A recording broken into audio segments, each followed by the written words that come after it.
We are the pros from Dover, and we figure to crack this kid's chest and get out to the golf course before it gets dark. So you go find the gas passer, and you have him pre-medicate this patient. Then bring me the latest pictures on him. The ones we saw must be 48 hours old by now. Then call the kitchen and have them rustle us up some lunch. Ham and eggs will be all right. Steak would be even better. And then give me at least one nurse who knows how to work in close without getting her tits in my way.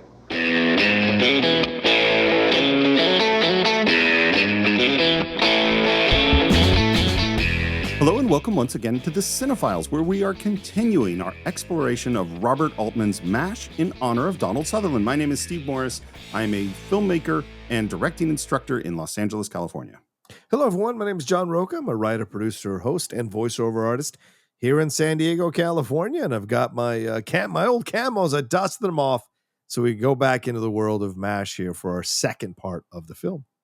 It's so funny. I'm not going to make any statements about things that might be going on in the world today, but it was a relief for me to leave the crazy world of the present and go back to the crazy world of 1970 / the Korean War and revisit MASH. Absolutely. Yeah. I mean, there's so much for us to discuss. And certainly I heard already from people on my Patreon. And of course, we've seen people commenting to us about their feelings about our first part on MASH. And so thank you very much to everybody who has sent positive words and said how much they enjoyed our discussion for the first part of our deep dive into MASH. Absolutely. Thank you very much. It's always fun to hear all of your feedback. And it's also, since you mentioned Patreon, we should direct people to patreon.com/thecine-files, where you can get ad-free versions of the show. Of course, our Cine-Files shorts, which this week we are doing shorts on MASH, the TV series. I believe the one that's coming out, that came out this previous Wednesday, was on the early years of the show. Next week, we're doing the later years of the show. And if you could also get those shorts on Apple Podcasts. So shorts and ad-free versions of the show are available through Apple Podcasts, which is just one click away.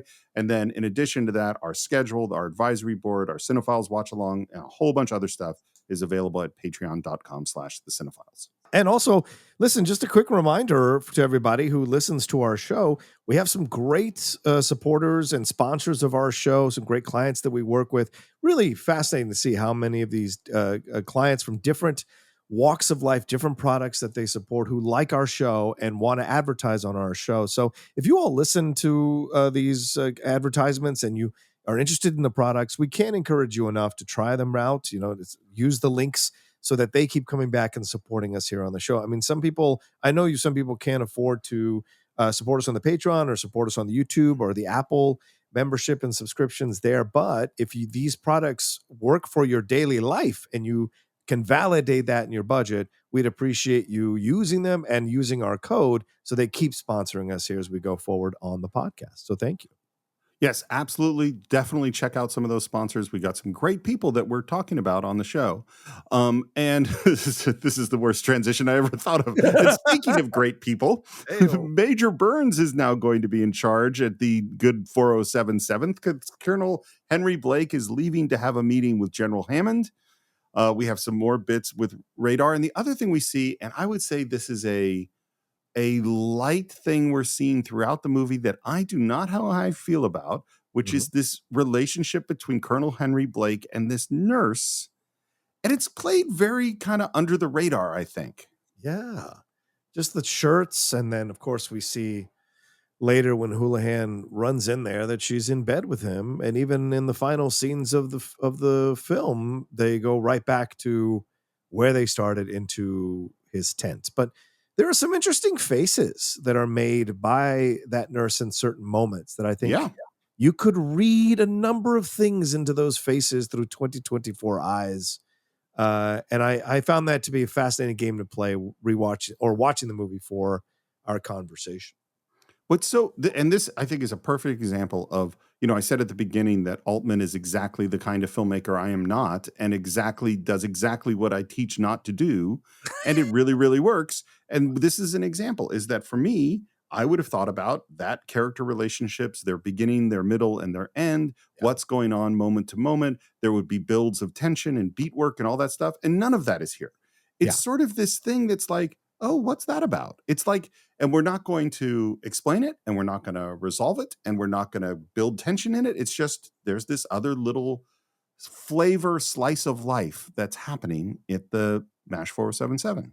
Yeah, and that's Lieutenant Leslie. That's played by Indus Arthur. And, she sadly passed away at the age of 43 from skin cancer. And she only acted from 1964 to 1971. So this is one of her kind of final performances as an actress.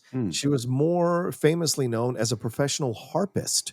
And she played at Renaissance fairs in California, where she sold tapes and CDs of her work. So clearly, maybe she herself felt that this acting thing and being objectified as a woman in the world of acting in the early 1970s, late 1960s, as a young blonde woman, I'm sure maybe she kind of hit that wall where like, this isn't what she wants to do with her life.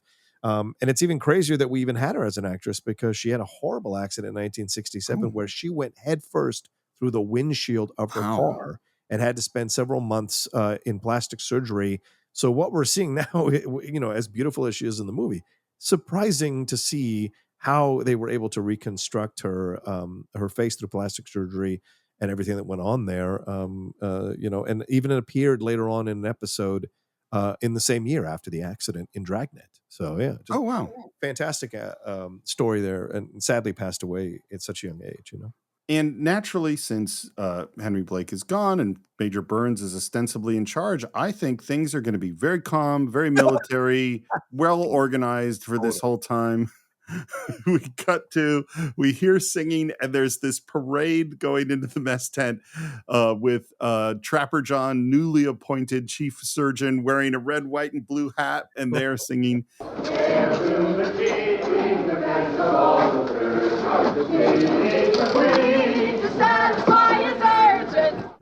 Only John was able to listen to me sing that song. For the rest of you, you got to hear the actual audio. And it's, bacchanalian craziness is going on. Yeah. And Margaret and Frank Burns are kind of talking about it. And Trapper looks up and says, No food. No food. Sex. I want sex. Bring me some sex. And he looks over and points at Hot Lips. And she reacts because she knows that he's pointing right at her. That one, the sultry bitch with the fire in her eyes. Take her clothes off. How do you feel, John? Well, look, this is the back half of the movies where we really kind of dive into some of the more unsavory, misogynistic angles of this film. And look, some of you may get offended. I know some people respond to us. Some of our male listeners get super upset when we call this stuff out, but our job is to talk about the film honestly and analyze certain things within the films through 2024 eyes.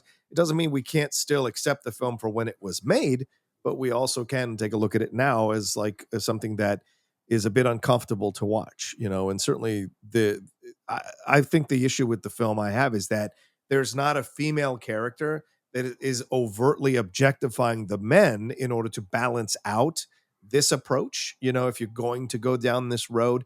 And it's not so bacchanalian that it doesn't become perverse and it doesn't become something where it's very clear that these guys have written a script where these comedy nerds are getting fawned over and are having success with these women, and so I think there's not that thing in comedy, that self-deprecating thing that really is essential in comedy.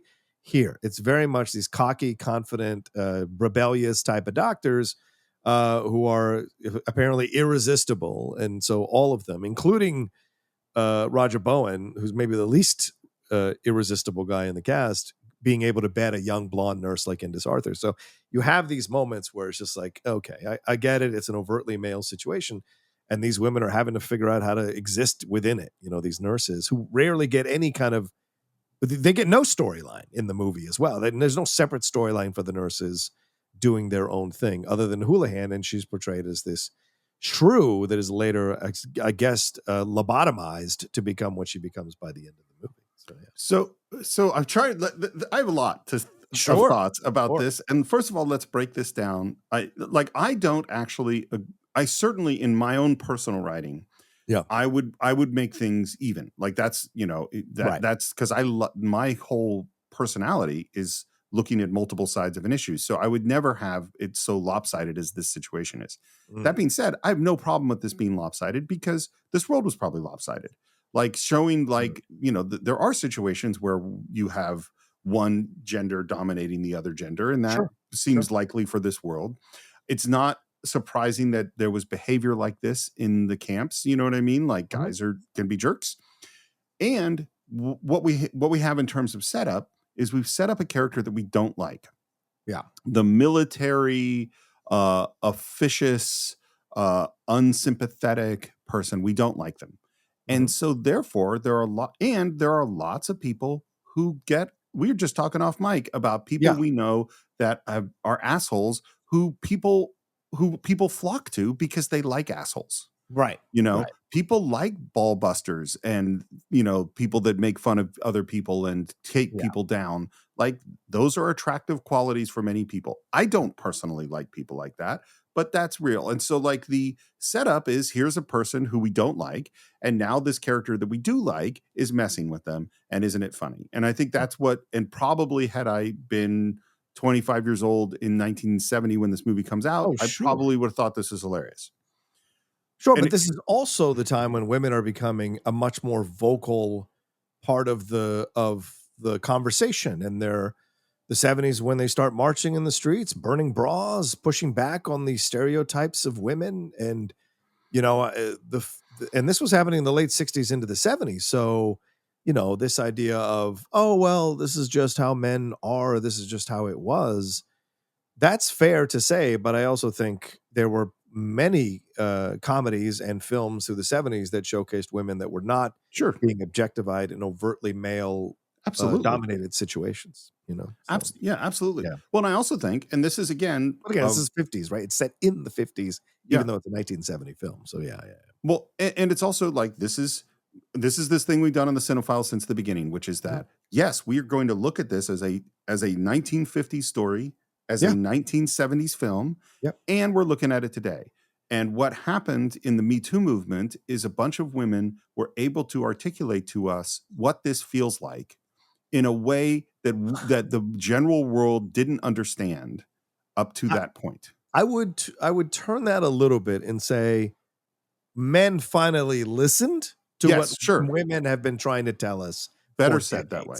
Yeah. Yes, absolutely. No, I'm glad you made that correction. That's absolutely right. Is that it penetrated in a way it didn't before. And so I can't look at this and think it's funny in the way that I might have had I been 25 when this movie came out and thought it was funny, or even when I was 12 or 13 and was watching this movie for the first time, and I might have found it funny then. And now I look at it and go like, oh no, I've been educated as to how this, not only how this might feel, but if a dude is yelling, take her clothes off and bring her to me, well, that's physically threat. It's not just words, but a woman has a reason to be afraid that might actually lead to violence, Yes. And you have to be aware, as this situation was in an overtly male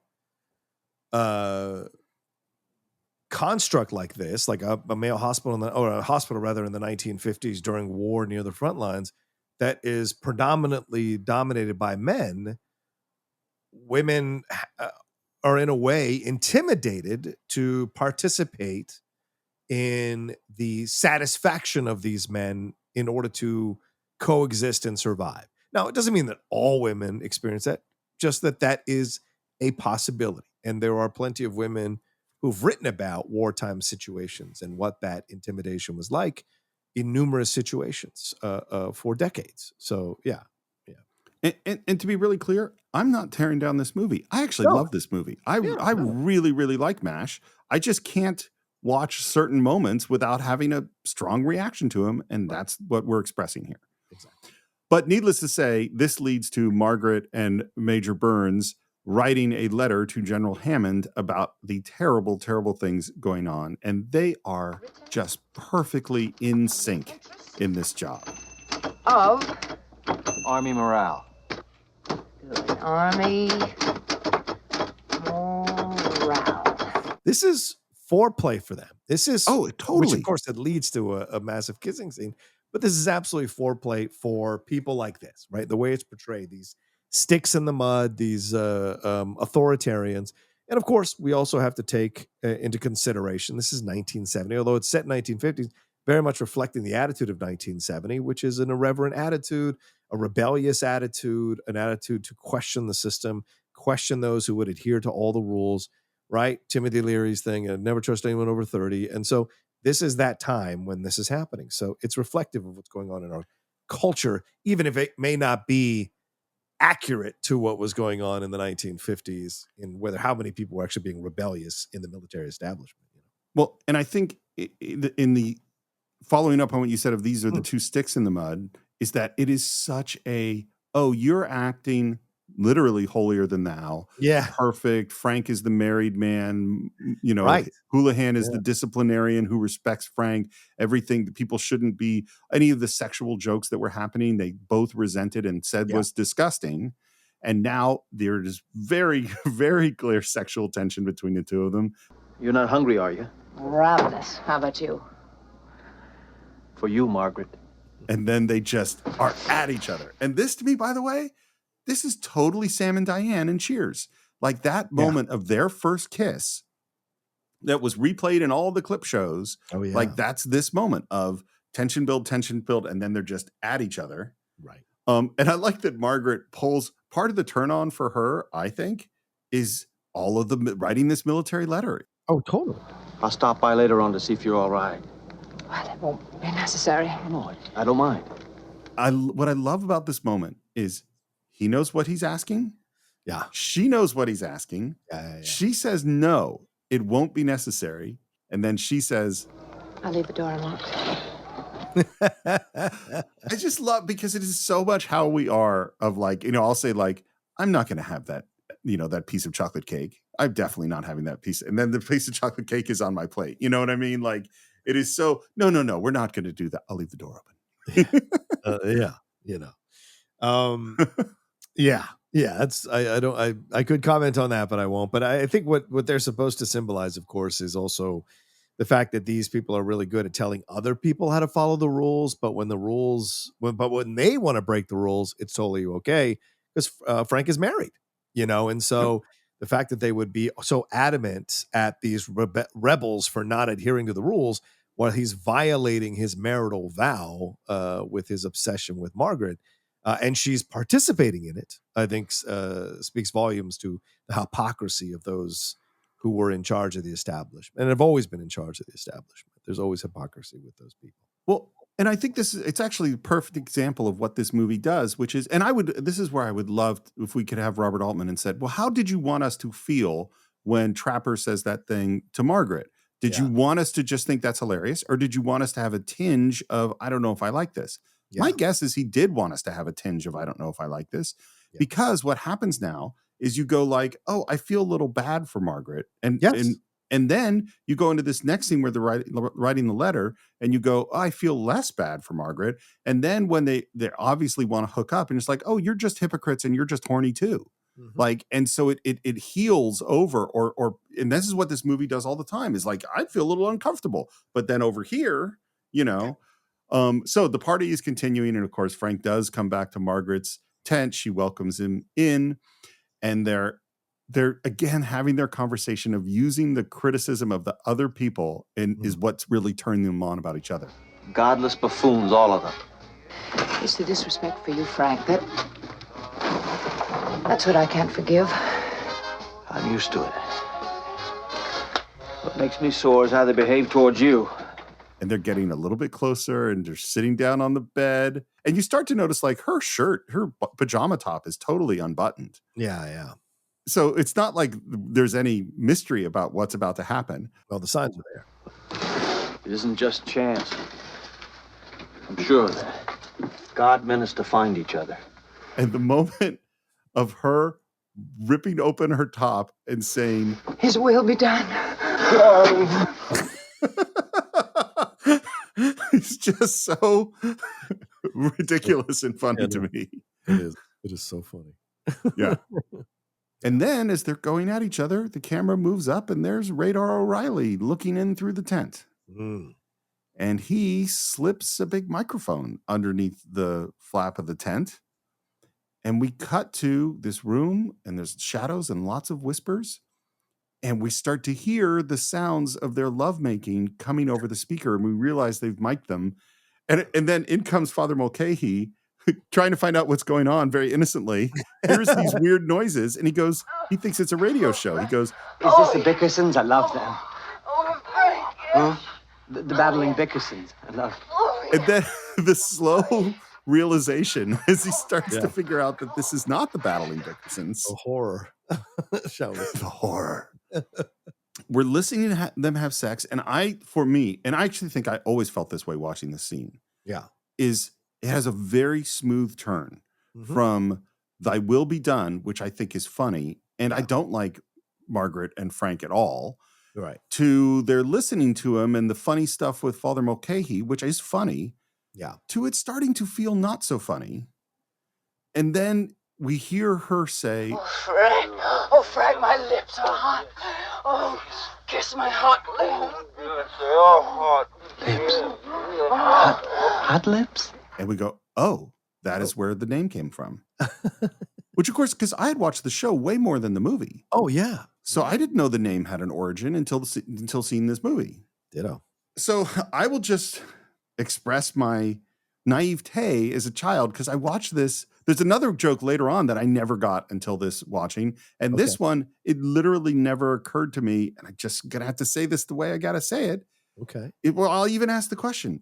When she says, "Kiss my hot lips," what is she referring to? Well, clearly she's referring to her actual lips because they're getting hot for him, right? So they're having these, and lips do get hot, by the way. Sure. Biological. I think we can acknowledge biologically that is true. Yes, biological lips get hot when you're attracted to somebody. But I think they realize, the guys, that is a great nickname for her to embarrass her and ridicule her, because I think they're using it to indicate the lips in her lower area of her body, shall we say, out of being to remain respectful.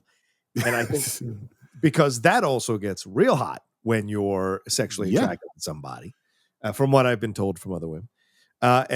So that I think is why they use like the hot lips nickname works on multiple levels. A, because it indicates them remembering that, or reminding her that they heard her making love with Frank, but also they used a female, the part of the anatomy there, to denigrate her even more, kind of like what Orson Welles did by having Rosebud be the revelation there as a shot at William Randolph Hearst about Marion Davies. So, yeah.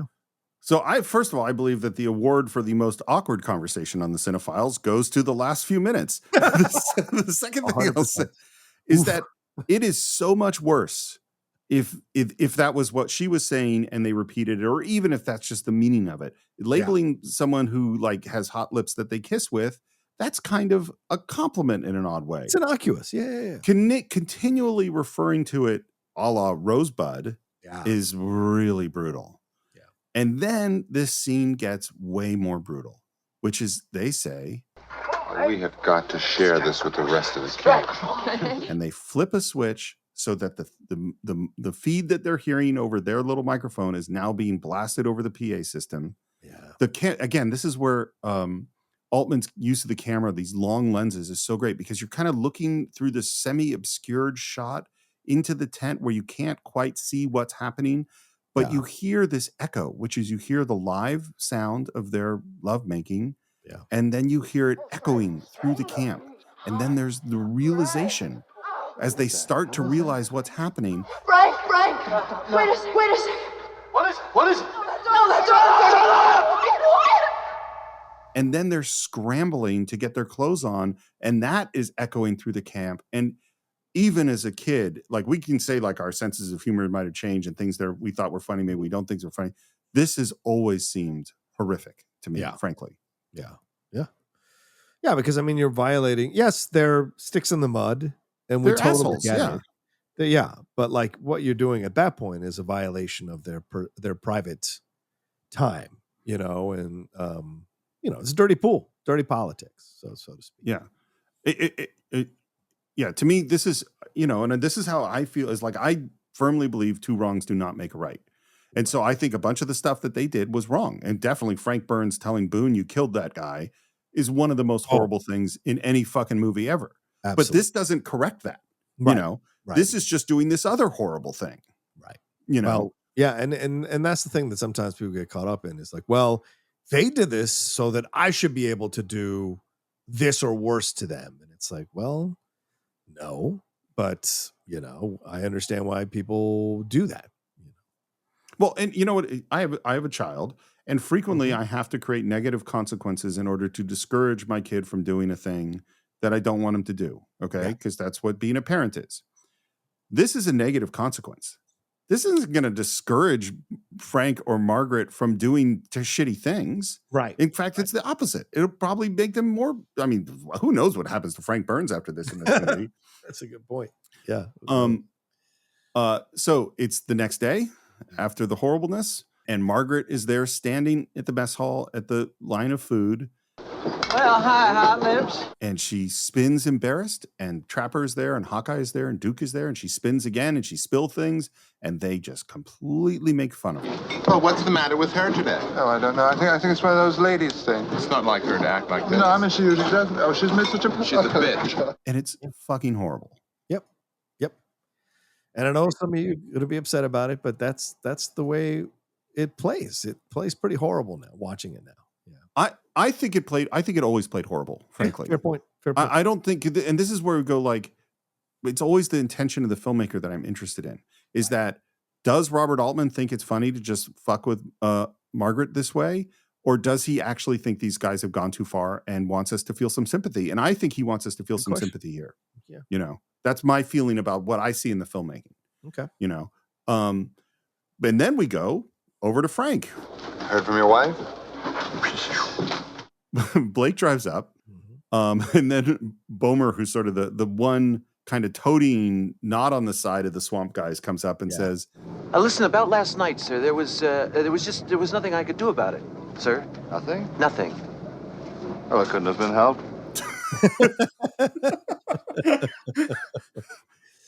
Yeah. That's great. So funny. That's so funny. Yeah.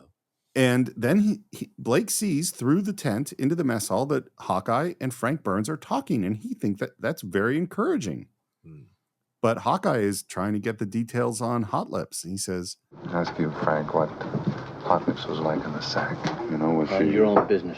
It's fucking terrible. And I hate Frank Burns. There's nothing likable about this Frank Burns. He's a terrible, terrible person. Yeah. But I what I love too is outside, Henry is trying to figure out what they're saying. And he asks Radar, because Radar has super hearing powers, what's going on. Does that big ass of hairs move around a lot, Frank, or does it sort of lie there flaccid? What would you say about that? Hawkeye's questioning the major on a point of anatomy.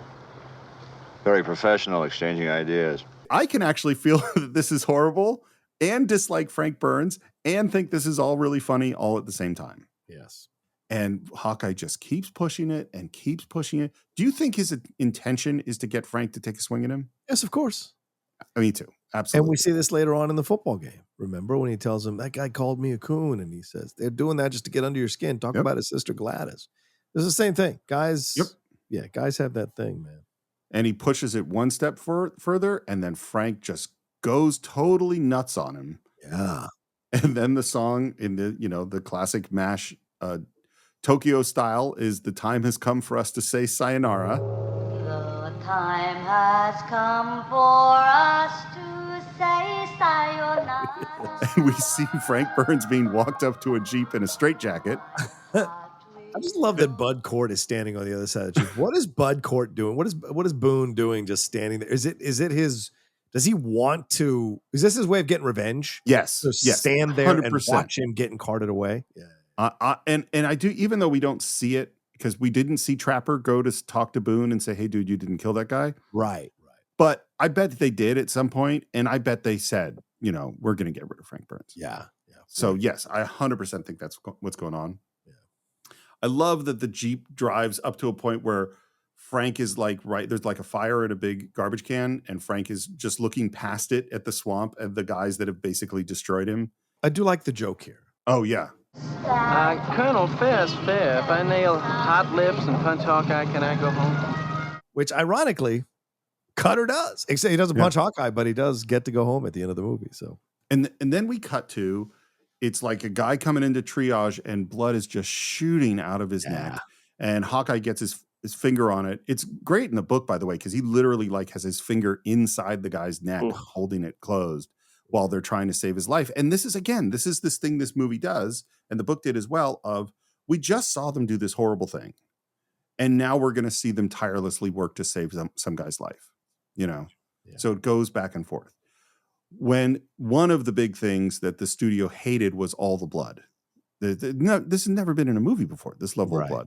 Right. And Richard Zanuck is in charge of Fox at the time, but Daryl Zanuck, his dad, is still the big guy, and he'd been traveling around Europe partying and stuff, and he comes back home with apparently 2 young women that he picked up in Europe. Don't quite understand what was going on there, but he comes and sees a screening and immediately goes to his son like, you got to take this. What are you, crazy? You can't have all this blood in this. And the 2 young European women go up to him and it's like, that's the best part of the movie. You can't take that out. And that is what convinces Daryl Zanuck that they're going to leave all the blood in. Yeah, old man. This is a new generation. They're okay with it. Yep.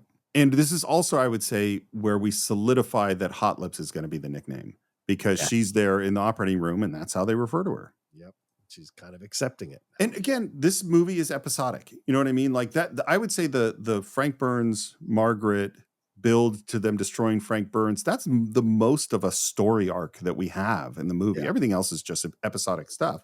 Right. And our next episode is Father Mulcahy comes to visit Hawkeye to talk to him about Painless, which is the dentist who is the most well-endowed dentist in the army. And there's something going on, but he can't reveal what it is because of because it was told to him in a confession. But I can tell you how serious it is. He and the boys were playing poker, and one of the boys turned to him and asked him for a ruling on one of the hands. And Walt said, he said, "What does it matter? It's only a game." Painless said, "What does it matter? It's only a game. Poker, only a game?" Yeah. This is serious. Yeah, this is serious. So Hawkeye goes off to see Painless. He walks through the game. Painless is lying down on his cot, looking completely distraught. And Hawkeye, after a moment of, small talk says, "So what's the story?" And he goes, "Well, that little nurse that was through here last night with the 325th? Yeah, well, anyway, I took her out last night, and I failed." You mean she wouldn't put out, but you don't Well, she wanted to in the worst way, but it was me. I just couldn't. So Painless is upset because he had a moment of not being able to perform sexually. Yes. And Hawkeye, as you do, was saying, "Hey, it's no big deal. It's not a big thing." He's like, you're the dental Don Juan of Detroit. That's just a cover-up. What's a cover-up? Don Juanism. I've been reading about it all day. It's a cover-up. It's a cover-up for what? Well, I'm a fairy. A victim of latent homosexuality. It's so funny. What's so funny to me is just like, I think this conversation could have happened in 1950, and we've changed the way we think about these things so much, Right. I think this conversation could happen now in the military. Totally. Yeah. So, I mean, because I don't know, because men are stupid, and certainly men make a lot of. A lot of straight men make a lot of allusion to not being gay. Like, let's be honest. They say it. A lot of men say it. People I know said it. Certainly I used that term for a long time before, I had friends in the community who, told me how that term is viewed by them. And then I stopped using it, and so it's like you're made aware of certain things, but certainly, overtly male upbringing is going to make those commentaries about it. So I think they're playing at it. Yes. Is it insensitive? Certainly in 2024 eyes, it's insensitive, but it is a funny sequence in the movie because, his crybaby issue is that he couldn't get it up with one woman. And that's causing him to think that he's gay. And that tells you the level of intelligence about that kind of stuff back then, It's so funny because my reaction is not that it's insensitive because, and maybe it's just my bias is like a way I think of writing is like, oh yeah, exactly. Your hatred of gay people? Is that what you're saying? I think obviously. Finally, Finally. it feels good to come out of the closet with my homophobia. It's something I I've thought been. Birdcage was going to break you, but no, it was MASH. It was I just made it through. Is that I think this is exactly a conversation that totally could happen. I mean, where it goes to next, which is, but again, do I believe that a guy could believe that because he couldn't get it up once that he might be gay? Yes, I do. Do I believe that he therefore starts to think that it's inevitable that he's going to start sleeping with men? Yes, guys, you said people are that stupid. Guys are that stupid. Yes. And do I believe that therefore he might actually consider suicide rather than have this horrible fate, particularly in the 1950s or in the 1970s? Yes. I believe all of these things, and therefore because I believe that this could happen, I don't find the scene insensitive because he's a moron. You know what I mean? The only person we're being insensitive to is Painless. Well, frankly. Yeah, well, fair enough. But like, I also think this guy's a dentist. He's a doctor. He's some level of intelligence. So to have a stupid thing like this, I think I could see Boone doing this more than I could Painless. And maybe that's where I find the offense in it, is that they didn't give it to a dumb character. They gave it to a character that's relatively intelligent and is respected by people in the camp, But I take your point. This absolutely could happen, especially in the 1950s. Like, we have to always remember, yes, it was made in 1970, but it's supposed to reflect the 1950s. So I am quite sure there are quite a few men in the 1950s who thought if they couldn't get it up for one woman, they are becoming gay and they're afraid of it all, because that had been drilled into people's heads how offensive and against God that was, which is of course nonsense. But like, that's how that was pushed and still being pushed today. That the idea. So it's a shame to see, but it's played for humor here, and they're not like, he's not walking around doing a lisp or wearing women's, and we see that later, of course, with Jamie Farr, but it's never played for that in the show. And so I get the humor that is happening here, and it is kind of funny, so I don't mind it. Yeah. Well, and I'll say, if there are many myths I would like to bust on the Cine-Files, and one of them is that successful people, well-educated people, even intelligent people can be just as stupid, uneducated, unintelligent people. You're absolutely right. I take that back a little bit. I mean, I have known PhDs that have done the stupidest or thought the stupidest shit in the world. Yeah. Like, I can name you a Harvard graduate and a Yale graduate that I've recently listened to and felt that they are the dumbest people in the world. So yeah, go ahead. And they might even be really good at Painless might be the greatest dentist in the world and still be a fucking moron about certain things. Yep. But I do love the joke at the end was like, look, Hawkeye, suppose that you found out that you were one, huh? One? Yeah, well, you wouldn't like breaking the news to your wife. No, I can see that would be a problem. Yeah, well, I got the same problem. It's later on, we're hanging out in the swamp, and naturally Hawkeye hasn't told anyone about his conversation with Painless. No, he's told everyone about it. They're all laughing about it. And then in walks Painless. They do such a good job of people half-assed trying to cover up their giggles, but really not doing a good job, and Painless realizing that everybody knows. No, it's okay, fellas. I know you've been talking about me. And, well, I came over to tell you that I've decided that I'm going to commit suicide. And they do not have the traditional, no, don't do it. You have your whole life in front of you. They have none of that. I'm going to miss you, Painless. How do you plan to do it? 45 between the eyes? Oh, that's awful sloppy. That's another thing I wanted to ask you. I sort of new at this game, and you have any particular method that you'd recommend? The way they handle this whole thing. Maybe I'll ask this question first, actually. And I don't know if this is what you're going to ask. Is Painless really intent on killing himself? No. But I think and the thing that's, like you said about this movie, you can't look at this movie as a regular narrative movie with arcs in the characters. As Steve has very astutely said in the first part, it's a bunch of vignettes sewn together, kind of like a surgeon sewing body parts together. To make a movie. And these little vignettes work if you're not focused on character development and character arcs and what led to this and what led to that. If you kind of let that go and just enjoy this as a bunch of really good actors with a really great script, having fun in a maddening situation, then you can really consume this film the way you're supposed to consume it. And when you look at this situation, I think he's in on it. I think every one of these guys has had a moment where they've just fucking cracked. And however they're built as a human being is how they've cracked, right?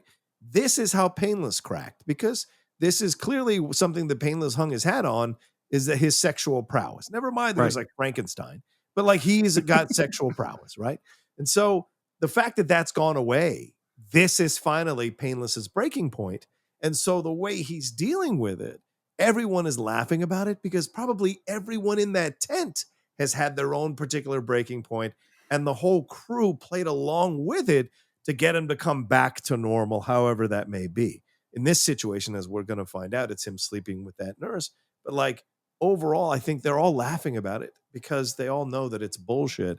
And even Painless probably is in on it to a degree and just wants them to help him through it. Right. And so that's what I think is going on here. Yes. I've gone back and forth about it. And what I think, where I think it is I think it's kind of in the middle, which is, I think, as you said, he's hit his breaking point. He is really fucked up at this moment. 100%. Yeah. And I think he has toyed with the idea of suicide. You know what I mean? Yeah. I think and so I think it's, and I don't know, I think it's very mysterious, but my gut is it's sort of, I am playing with the idea that I might be killing myself, and I'm putting that out there with you, and I'm probably not. No. But there's a but in there. You know what I mean? Yeah. And I love that immediately Trapper comes out with Black Capsule. Black Capsule. Right. Oh, Black of Capsule. course. Yeah, that's neat. See, they're all playing with it because they know totally not to take it seriously. Because if they took it seriously, then it would be that serious. would be a separate conversation, and he might feel overwhelmed by it all and really sink into depression. And that's not what you want. Right. Well, it's funny because, this is obviously a bunch of actors trained at improv. This is a perfect yes and. Is that they don't say don't do it. They go, oh, you're going to kill yourself. Well, how can we help? Yes and, and then we cut to, it's a perfect example, which Altman is, one of the best at, of enter late, leave early, which is that we don't see the beginning of the scene.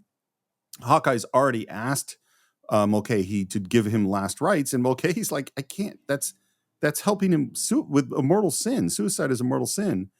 And I love Hawkeye's response. He says, he is not committing suicide. He is only intending to commit suicide. So you're not dealing with an act, you're dealing with an intention. And if it works, if what we're doing works, then he will not commit suicide. So therefore you are preventing a mortal sin, okay? Truly, you have a dizzying intellect. And then he's still not sure about the whole thing. And he's going to go check with the chaplain general or whatever it is. And then Hawkeye goes, okay, well, you go check. And then he walks into the space, revealing the most ridiculous shot in the entire movie, which is they had a lot of time on their hands because they have transformed the mess tent. They're all in their hospital scrubs, and they have transformed it into the Last Supper with Painless in the position of Jesus. They're passing bread and wine. It is so stupidly, bizarrely, wonderfully perfect. It's so perfect. I loved it. And when I saw it, I was like, oh, this is awesome. This is such genius, And the placement, because of course they're also kind of sending up religion. So absolutely, of course, every establishment thing you can think of is being sent up here in this movie.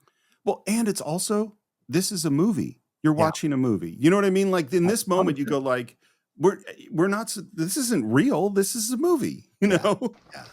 I got an idea that maybe it's not such a final farewell after all. I think maybe old Walt's going on into the unknown to do a little recon work for us all.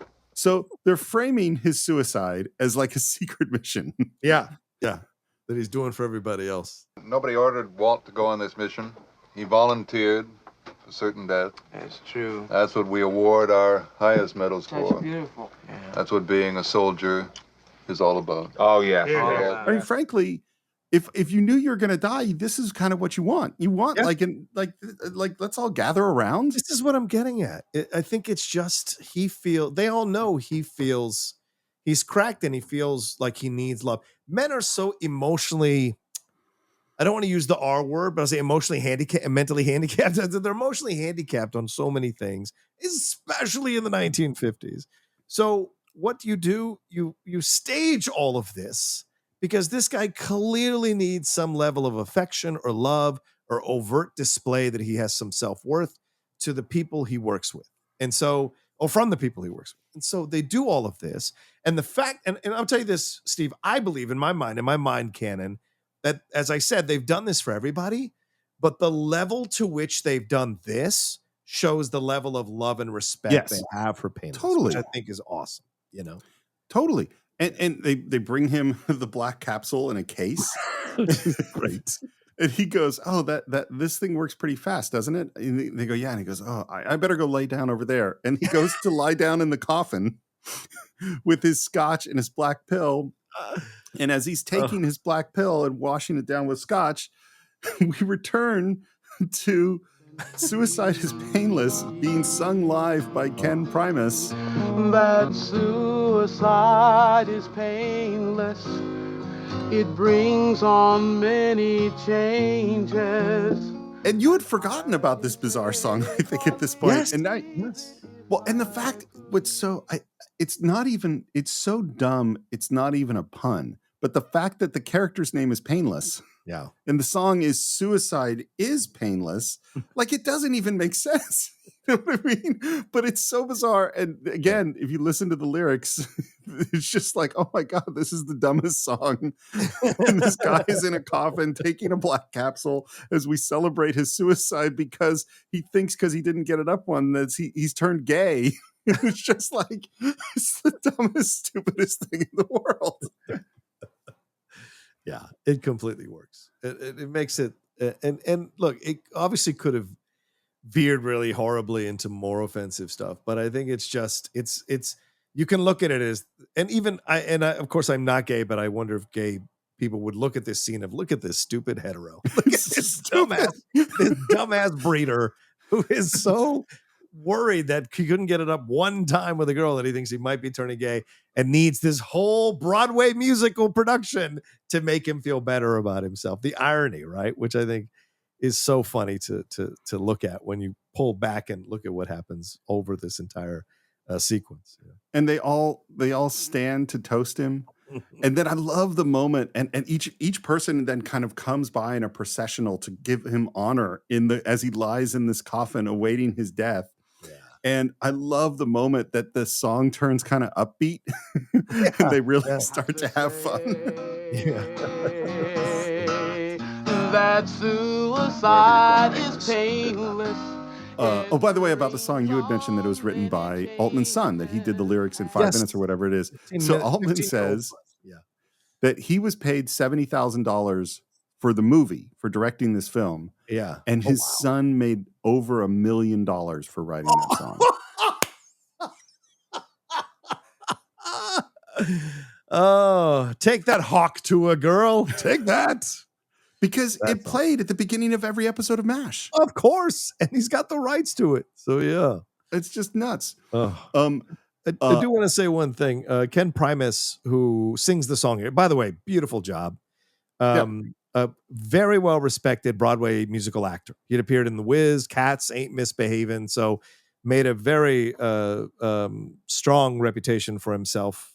Still worked all the way up until I think lately 2020 was his last credit on IMDb. But he's from Fontana, graduated from Fontana High School in California and made it all the way out there to Broadway and is pretty well respected. So that voice you hear is a damn good voice, and I'm glad that it ended up where it ended up. And he worked on things like NYPD Blue and other TV shows as well. But this is a great highlight of what he can do, and I love listening to it. So, I mean, it's so obviously, you're an actor, and we all wanted our careers to be bigger, but in one way or another, being able to have a moment like this, right? That is cool. This is an iconic scene that he has in this thing. As I mentioned, there's this procession of all the characters coming by to pay tribute to Painless.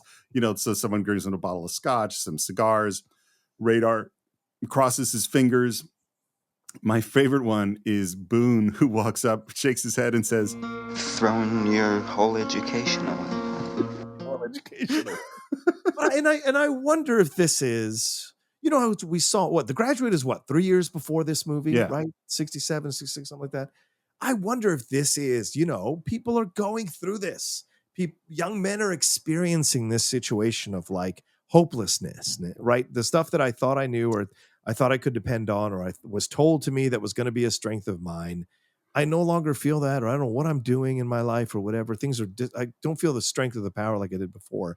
So I wonder if all of them are walking by, giving him things and saying things to him that the parents or the older generation would say to their young kids. So in a way, this is like a subversive scene in many ways as well, and making a commentary about what's going on in the division between the youth and the older generation in the 1970s, you know, late 60s. I'm so glad you brought this up, because I actually think this is a huge point, is that the what are the 60s and the 70s is tearing down the institutions. Yeah. And here we have the military institution. It makes sense. It's filled with order. You go up in rank because of your accomplishments. They know what they're doing. They're intelligent. Religion, they're who tells us the differences between right and wrong. Yeah. And all morality stems from them. And they are have a strong order. And then we have the professionals, the doctors and the dentists and all those people, and they're well educated and intelligent and responsible people. And this movie is saying fuck you to all of that. Yeah, it is. yeah, And 100%. Boone's statement of like, you're throwing your whole education, but Painless is a hero to Boone. Like you're a doctor. Like, why would you? What's wrong with you? And yet, what we see is because Painless is a moron. Like he's dumb. You know, all of these things. There is no order there. There is the military is all messed up. Religion is all messed up. The professions are all messed up. That's what reality is. You know, 100%. And then again, as beautiful as the Last Supper shot is, now we have the surgeons all masked, acting as pallbearers, carrying the coffin out. It's just totally bizarre. And then Dish meets up with Hawkeye, and they have some flirting, and they're talking about how she's flying home tomorrow. And what we think at first is that it's what we saw with them before, which is Hawkeye trying to seduce Dish. And that's what she thinks it is. And I think she knows that she's going to be seduced by Hawkeye, because that's the game that they play. But that's not what's going on, because he moves her into the tent where Painless is lying beautifully, painterly in the coffin, surrounded by candles in this wonderful space. And he says, "You have the rare privilege that happens on certain occasions to chief executives of states or nations. You have the privilege of restoring a human being's life by a tender act of mercy." And she's like, what the hell's going on? Painless has a grave psychological problem, and you are the only person who can help him. And this is the moment that she realizes what he's asking of her. Oh, no, Hawkeye. Oh, no. Come on. No, Maria, no, you've got to look on this as a nurse. Painless needs it for therapeutic value. It will help him, and it certainly wouldn't do you any harm either. It's quite a story he's laying on her, I think.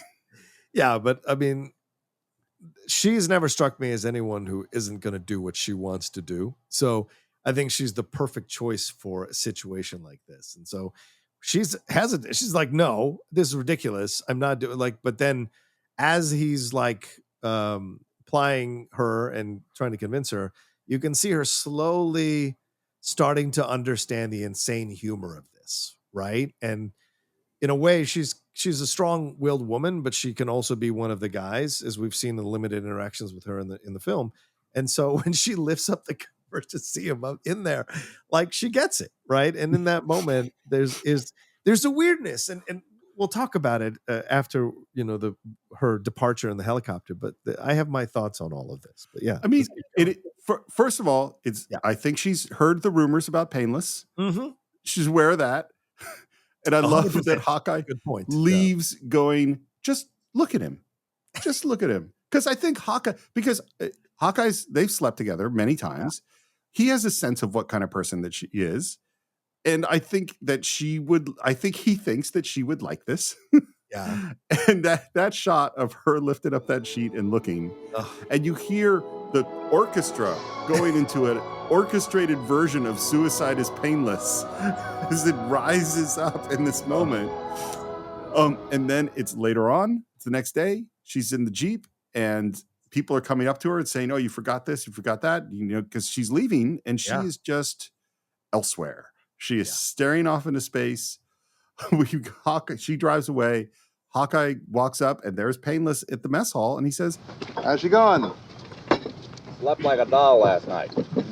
Well, can't waste time. Big day. Got 2 jaws to rebuild. He's 100% back to normal. Back to normal. So here's my thought. I know you just said this, but I don't know if I think it's true.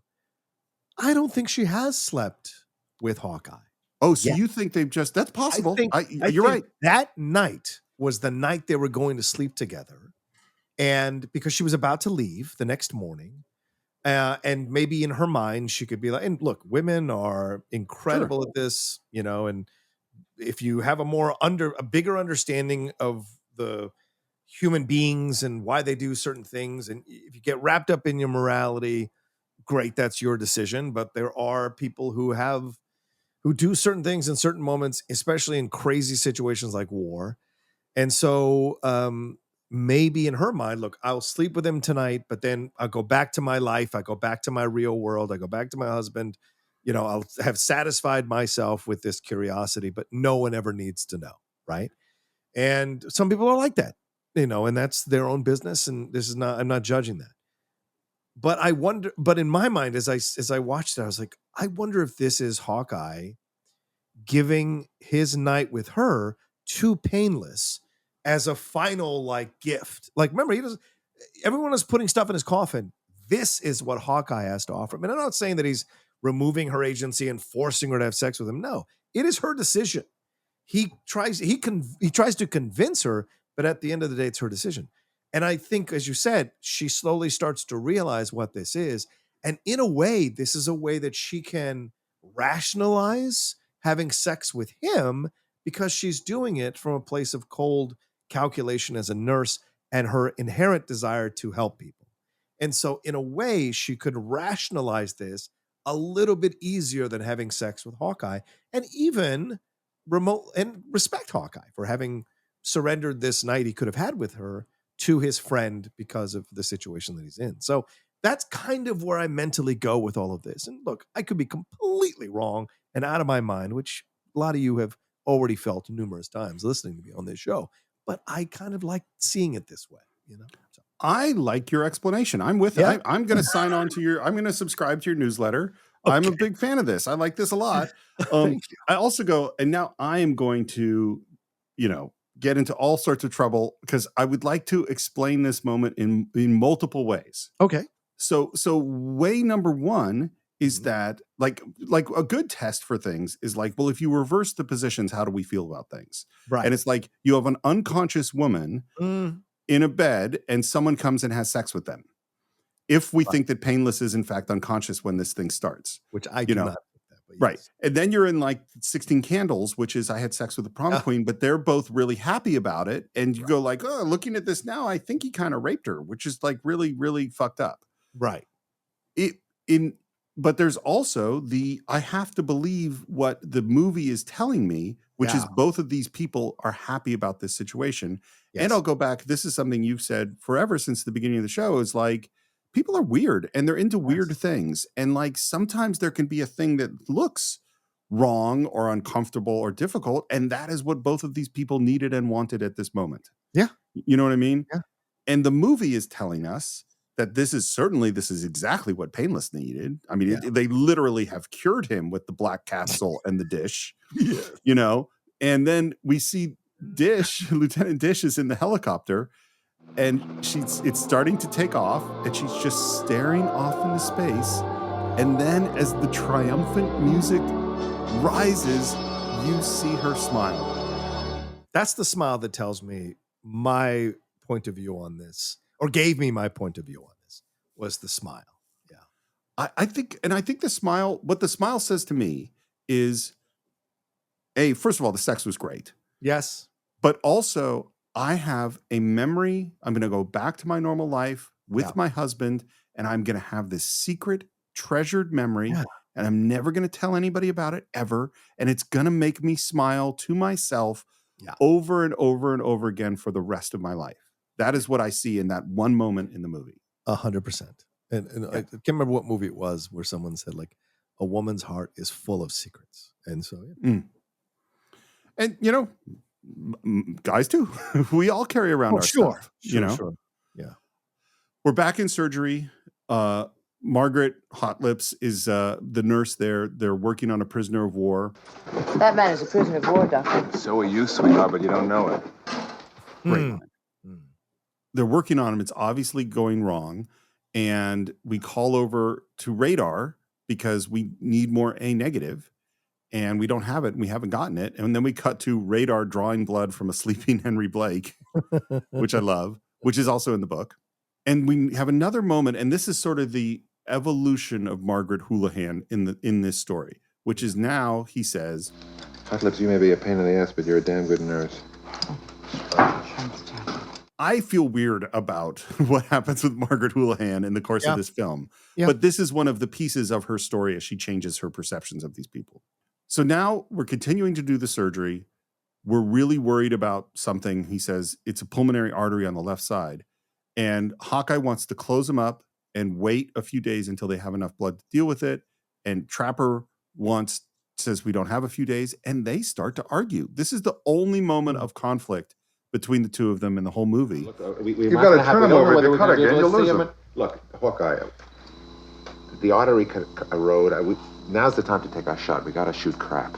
And I love to, you can hear in Elliot Gould's voice, the nervousness. Yeah. Like he knows that this could very well kill him, but he believes this is the best shot. Yeah. And then Radar heroically shows up with that pint of blood. Yeah.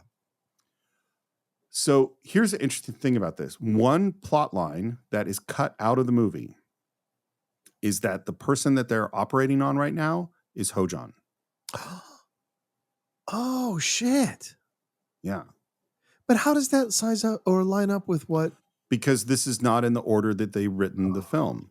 So this scene was the scene where Hojon goes off to join the military. Yeah. And then this is my understanding is that, and then this would have come after that.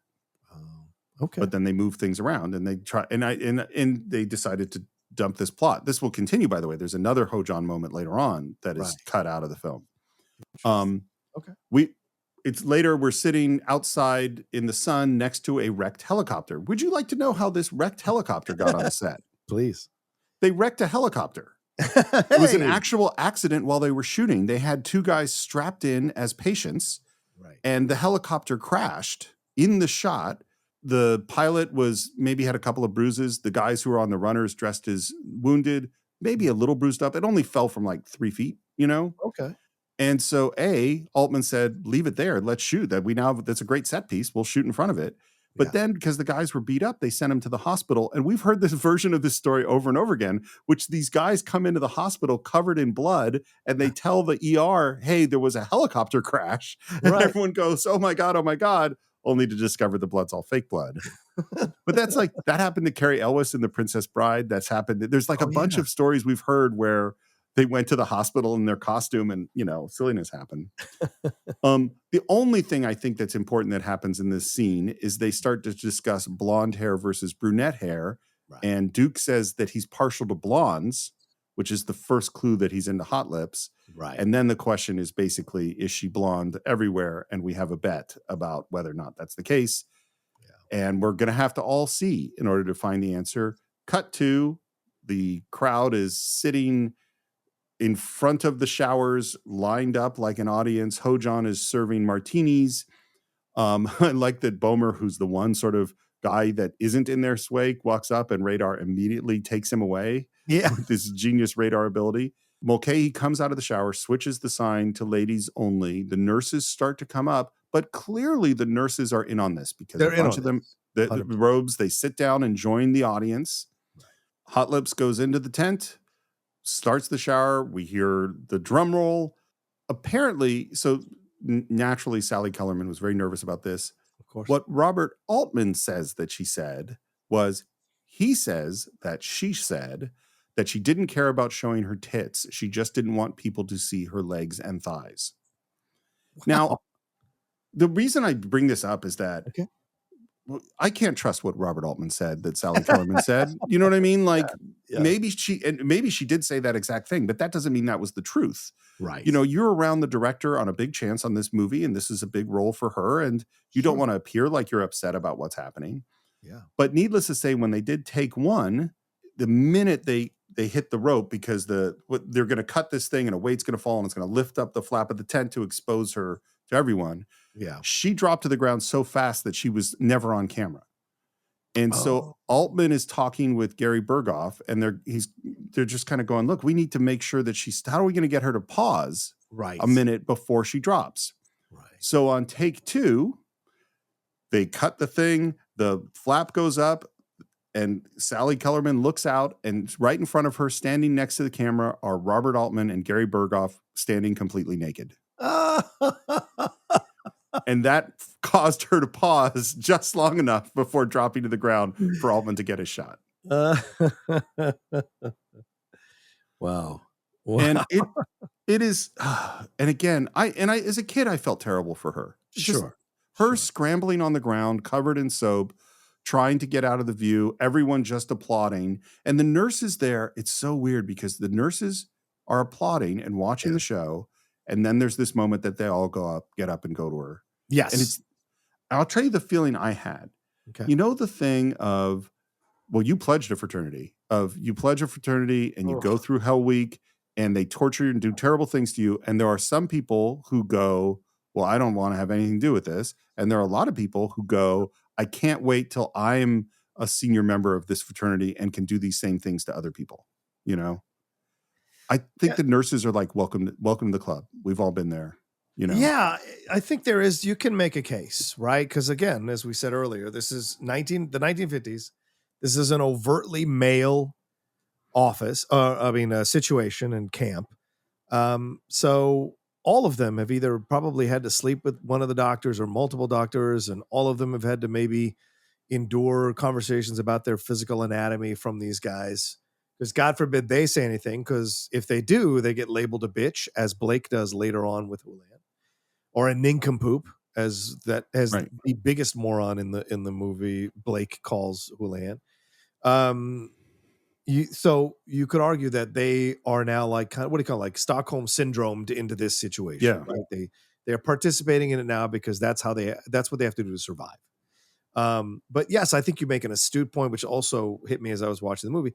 They're the first ones after a few seconds, and she's crawling on the ground, utterly shamed. They're the ones who run over to try to put the robe on her and put the table back up. Now, when she storms out, she does knock over one of the nurses, not knock them over, but knocks stuff out of the nurses' hands who are trying to give her towels and whatever to dry her off as she's storming to Blake. But clearly they have probably endured this themselves. So it is not a good moment in the movie. Yes, if you want to go all the way out and be like, well, this is a character who was trying to get them all in trouble and trying to get them and all this kind of stuff, so she needs to be taught a lesson. Well, that's your own thing, but I think this is horrible to look at in 2024, for sure. She was already taught a lesson. She was taught the speakers the recording. And What more do you want? The reason they did this was because they wanted to see her naked, and they thought it was funny. And they wanted to demean her, to put them under her, like under them rather. They wanted her to be. They wanted to control her. They wanted to silence her. They wanted to basically browbeat her into accepting the way things are in this male-dominated hospital. So, yeah. You know how there were people who watched Fight Club and went, oh, Tyler Durden's right, and we should have fight clubs, and we should do this. And then later on, maybe the point of the movie. That I think to some degree, of course there are people that watched this movie and went, awesome. Isn't this fun, sticking it to Houlihan. Right. But I actually don't think that's what Altman is saying. Okay. I think he's saying I think it's this weird place of like, this is, it's like what he said, the war is the obscenity, that these things are all obscene. They're doing things that are terrible. Because this is terrible. I mean, and let's just go to the next scene, which is that she charges into Henry Blank's tent where he is in bed with this same nurse that we've seen before. Yeah. And I think her monologue, I think she's fantastic. I agree, 100%. This isn't a hospital. It's an insane asylum, and it's your fault because you don't do anything to let What do you want me to do? And it was like, dude, you're the commanding officer. Yeah. You've seen all these terrible things happening. Put them under arrest. See what a court-martial thinks of their drunken hooliganism. At first they call me a hot lip, and you let them get away with it. And then you let them get away with everything. Which, again, I totally agree with her. Yeah. Like, that is that is exactly when the commanding officer should have said, no, don't do that. If you don't turn them over to the MP this minute, I'm gonna resign my commission. And she is sobbing and angry and distraught and falling apart. Yeah. And his response is, God damn it, Hot Lips, resign your goddamn commission. It's terrible. Yeah. While he's in bed with a nurse. Yep. Right? And yeah. And again, this is, as I said in the first part, you know, who wrote this? A dude. Who directed this? A dude. Who's a majority of the cast? Dude. So yeah, I'm not looking for elevated, knowledgeable people about gender dynamics from this crew. You know, I'm not. I don't care what you say about Robert Altman and the positive women and his, like Nashville and other things. This is a terrible thing that he's done with this character, especially because what it leads to is essentially a lobotomized version of the character. And having Blake completely dismiss this, I hear what you're saying, that you think it's a commentary on the obscenity of war. And that would be fair if we also had the main characters being as ridiculed or made fun of or embarrassed in a way themselves. But they're not. Trapper, yeah, I agree. Trapper, Hawkeye and Trapper get away with murder throughout the whole movie and are never shown a comeuppance once, you know, and I think that's where the situation could have balanced out a little bit more if you were trying to make a commentary on the obscenity of war. I think this is, you know, a bunch of comedy nerds wanting to see a blonde actress naked, basically. And look, she agreed to do the movie, so I'm not going to harp on that, but like, I just think the way they did the character and the way they wrote the character did her a grand disservice, which is why I love Loretta Swit's version in the TV show much more. Yeah. Well, honestly, Sally Kellerman is always, I think she's good, but she's always been one of those people that it's not that she rubs me the wrong way, would be too strong a word, but she's an odd rhythm that I've never quite connected with. She's never been my favorite. Like, the two big things for me, for her, are, of course, Where No Man Has Gone Before, the second Star Trek pilot. Oh yeah, right. And then those are not characters. What? And back to school. Well, and of course, Best of the Best. Yes. But the only character of this list that you're supposed to kind of connect with it and like is the one in Back to School. The other ones are all sort of kind of standoffish in one way or another. Sure. Here's what the thought that just occurred to me. I think part of the saving grace maybe of this movie is Robert Altman's style, which is because it's an improvisational style, because he's not the well-made movie in terms of, here is my point, I want you to understand the thing, is that it leaves a little bit of ambiguity of how you're supposed to feel. And this scene is a perfect example. So she's leaving, sobbing my commission. Yeah. And Blake couldn't give a shit, right? He's in bed with this nurse. He offers her some more wine. But if you watch her, she is not happy about what just happened. Exactly. And this is what I'm getting at when I talk about pay attention to the faces of the women in this movie. And I don't know if this is on purpose by the Altman or if this is like really subtle movements by these actresses who understood what was being done here. But she's not comfortable and she's not happy with what Blake has said to her to Houlihan in this moment. And you can tell on her face, like she's almost shocked, right? That he says the thing that he says, because as a commanding officer, he's actually get tossed the fuck out of the military for saying that to someone who has just had her physical body violated in this way, and it was violated because she didn't ask for it to be shown to these people. And yeah, he should have had his ass tossed out of the fucking military. But again, I wonder if maybe you're right that the commentary here is actually a denigration. Everyone's lost in the comedy, but actually the film is much more subversive in that it's a denigration of everybody involved in this movie, and you're not supposed to like anybody in this movie throughout this movie. And I wonder if that's true. I mean, it's, as a director, and particularly I would say as an editor, like you control what's in the frame. What's in the frame is in the frame for a reason. And if I if I just wanted it to be Hot Lips is a nincompoop, isn't it funny that we're doing these terrible things to her? And that's all I wanted. I would not have picked the take where the nurse had that reaction in that shot. Yeah. I would have picked a different take or not shown that at all, you know? But of course, that's assuming that, you know, they knew what face they read her face that she was making in a certain way. And we don't know, because I don't think it's overt, you know? So I don't know. But you and I both saw the same thing. We did. Right. Yeah. But that, I mean, frankly, that is you have summed up. That is the job of the editor, is that you look at someone's facial expression, you decide what it means and how it's going to make the audience feel. And that's the one you put in, you know? Yeah. So we're getting to this other moment with Ho-Jon, which is Hawkeye is driving through a quote unquote Korean village. And by the way, so you see, are there all the people wearing kind of conical hats? Yeah. They don't have those hats in Korea. You want to know where they have those hats? Where do they have those hats? Vietnam. Those are Vietnamese hats. Again, this is just one more thing to point out that this is really about Vietnam. It's not about Korea. Yeah. And they're going through this crowded place, and Ho-Jon goes into some building, and then there's a filmmaker going through. Would you like to say hello to your mother? Well, my mother's dead, actually, and she's deceased. Oh, well, I'm sorry. I'd like to say hello to my father if I could. Yeah, fine. Hi, Dad. First of all, it's really nice, and Donald Sutherland's great. Apparently, at the premiere, Donald Sutherland's parents were in the audience, and when he said, "Hi, Dad," his father yelled back, "Hi, son," in the movie, which I think is hilarious. Inside, Ho-Jon's getting examined by a doctor. The doctor comes out to talk to Hawkeye, says that his heartbeat was fast, his blood pressure was high. But what I saw in his paper, he worked in an American hospital where there are many drugs, and he could have taken some by mistake. What did he do a thing like that for? Hey? Who knows? To find the truth, I will keep him here with me for a couple of days. And Hawkeye tries to argue, and it's no good. Yeah. He says, nice try. Nice try. And then you just the genuine reaction of upset that he couldn't save Ho-Jon. Yep. And this is the same thing.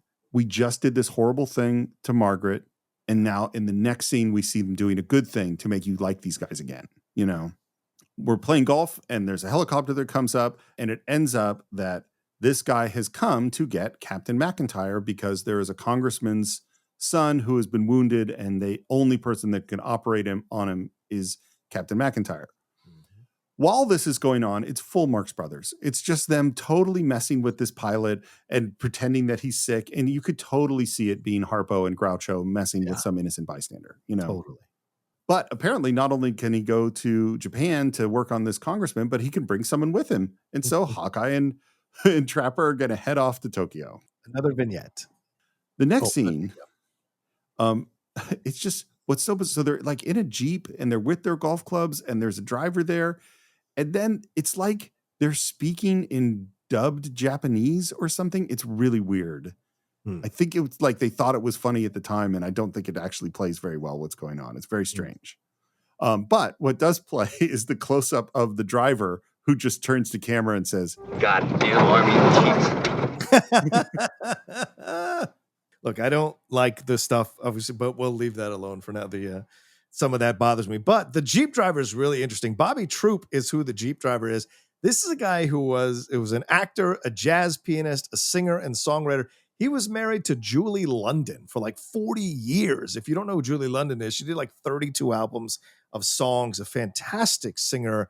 If you enjoy songs rather from the 50s and 60s and what have you.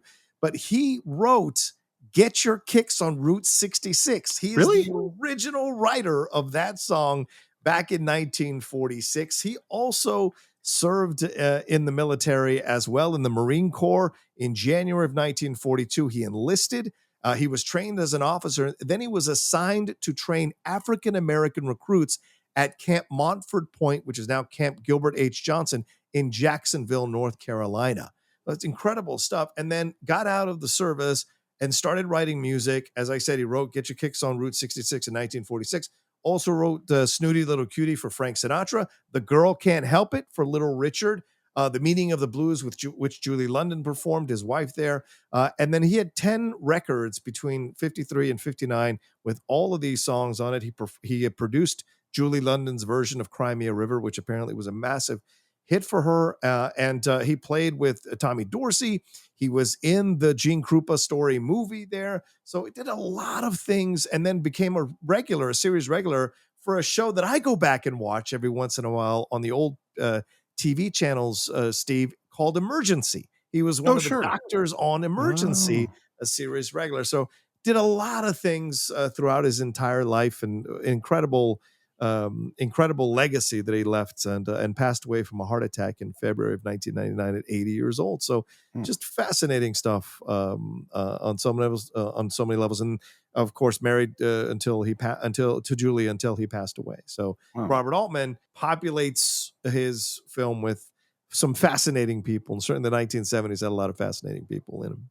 I'll tell you what I love about Goddamn Army is that we can have so much fun with our wacky doctors who go around breaking all the rules and don't care about the hierarchy and don't care about following orders, and do it with impunity because they're great surgeons. But there's also a dude whose job is to drive, and he doesn't have any of that impunity. And these guys are just assholes that he has to deal with and drive around all day because he's in the fucking army, you know? Yeah. Army drivers could tell you the world if you ever sat down with them, for sure. Yeah, man. We're at the hospital. There's an African-American woman who's like the nurse, and they come charging in with no respect whatsoever to get to this congressman's son. You can't go in there. No, look at Who that. are you? Who am I? I am the pro from Dover, Well, I and don't this is believe my you. favorite You can't caddy. go until I call Captain Peterson. The pros from Dover, my friend Matt Garcia and I, we use that all the time. We're the pros from Dover. I love the pros from Dover. That's awesome. And they're trying to bully their way in to see this patient, and she is trying to stop them, and he charges her with an umbrella like a sword, terrifies her. She runs away. Again, horribleness, but funny. Yes. And then the older nurse comes into the ward to find out what the hell these scruffy, dirty, rude people are doing. Look, Mother, I want to go to work in 1 hour. We are the pros from Dover, and we figure to crack this kid's chest and get out to the golf course before it gets dark. And you could see with this older nurse's performance that she starts to realize that these really are doctors. They really are the surgeons. And again, it's this weird mix of they're assholes, but they are assholes who are actually great surgeons who are trying to save this guy's life. So you go find the gas passer and you have him pre-medicate this patient. Then bring me the latest pictures on him. The ones we saw must be 48 hours old by now. Then call the kitchen and have them rustle us up some lunch. Ham and eggs will be all right. Steak would be even better. And then give me at least one nurse who knows how to work in close without getting her tits in my way. And she has a reaction to this, and then she rushes off. Before we get to the button on the scene, which I think is hilarious, how do you feel about this one?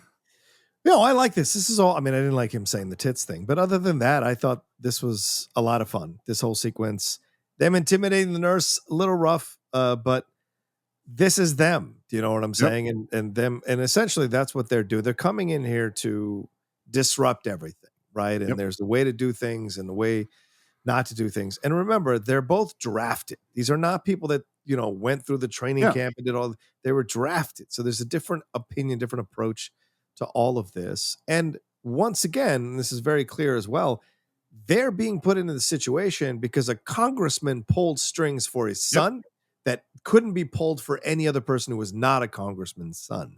And so there's a level of like disdain for it all. So they're coming in and they know, like in the previous scene, they know it's nowhere near his heart. And this is just the congressman overreacting. So the fact that they're coming in and the way they come in is a way of kind of disrupting everything to in essence, fuck with him, the major who is in charge or whoever's in charge there that shows up in a little bit. So I don't mind this kind of stuff. And I like that they're putting things in motion. I think it's, like I said, I've always loved the pros from Dover. I think it's very funny. And I think the point, and I'm so glad you mentioned it because I forgot to bring it up, is that they don't need, this isn't a serious operation at all. What Hawkeye and Trapper are continually exposing is the absurdity of not just the obscenity of war, but the absurdity of the military and how all these things work. It's like, it's just completely all ridiculous. And so they're not buying into the ridiculousness. As someone who served in the military for 8 years, yes, absolutely true. And the button on the scene, which I love, is that the nurse, after the older nurse storms out of the room, the other nurse turns back to them and says, How do you want your steak cooked? so we're in surgery, and then we get a bit that we hear later from Alan Alda over and over again. Say the magic word, you make $100. And then Colonel Merrill comes in, and he is not wearing a mask, and he is not pleased that these guys are operating. Yeah, Colonel Merrill. What a tough ass this guy coming in, getting on top of them, considering they're the ones who are like being called to do how is he not aware that these are the guys that are in here doing what needs to be done for the congressman's son? Because clearly he was consulted on this whole thing. So it's kind of fascinating. The gas passer, describes who that was after Colonel Merrill storms out. And he asks, who are you? And Hawkeye says, I'm Dr. Jekyll, actually. This is my friend, Mr. Hyde. Then why don't you save your rapier-like wit for the clam diggers back home, Hawkeye? He turns over and looks at him and recognizes his friend, Mile Marston. Yeah, and this is played by Michael Murphy, who is another member of the cast who had military experience. He did some time in the Marine Corps himself, but became an actor, and he was in Woody Allen's Manhattan, which a lot of people know, that 1979 film, which I really liked as well. He's in Batman Returns. People might remember him from Batman Returns as well, and Magnolia. But I remember him from Tanner 88, which is the series that Robert Altman did in the late 1980s. That is essentially the precursor to Veep. And it's created by Gary Trudeau, who did the Doonesbury cartoon. And if you guys have never seen Tanner 88, I get it. It's a late 1980s commentary on the political world back in the 1980s. It is a fantastic show, and I thoroughly loved it.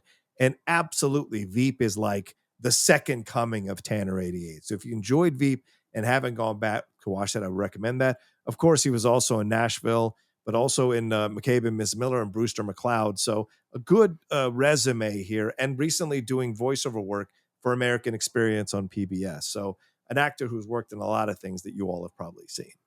I mean, Robert Altman's ability to populate a movie with people that are in small parts that are always interesting is amazing. Yeah. And they invite him to come play golf since he's an old friend of Hawkeye's. No, I have no time for golf. I'm moonlighting down at Dr. Yamachi's New Era Hospital and Whorehouse. I love this idea of like this guy created a small children's hospital that he pays for through prostitution. You know? I mean, it's a fucked up world. It's a fucked up world. Yeah. They exit. We're in the hallway. We're getting ready to go play a round of golf. And as they start to walk out with their golf clubs, suddenly there are the MPs and the music is ominous. And I love this bit of dialogue is so good. Finally caught up with us, huh? Where do we fail? I don't know. I think it was the woman. Something tells me I've seen her someplace before. She was the one in Tangiers. I wrote down so goddamn funny.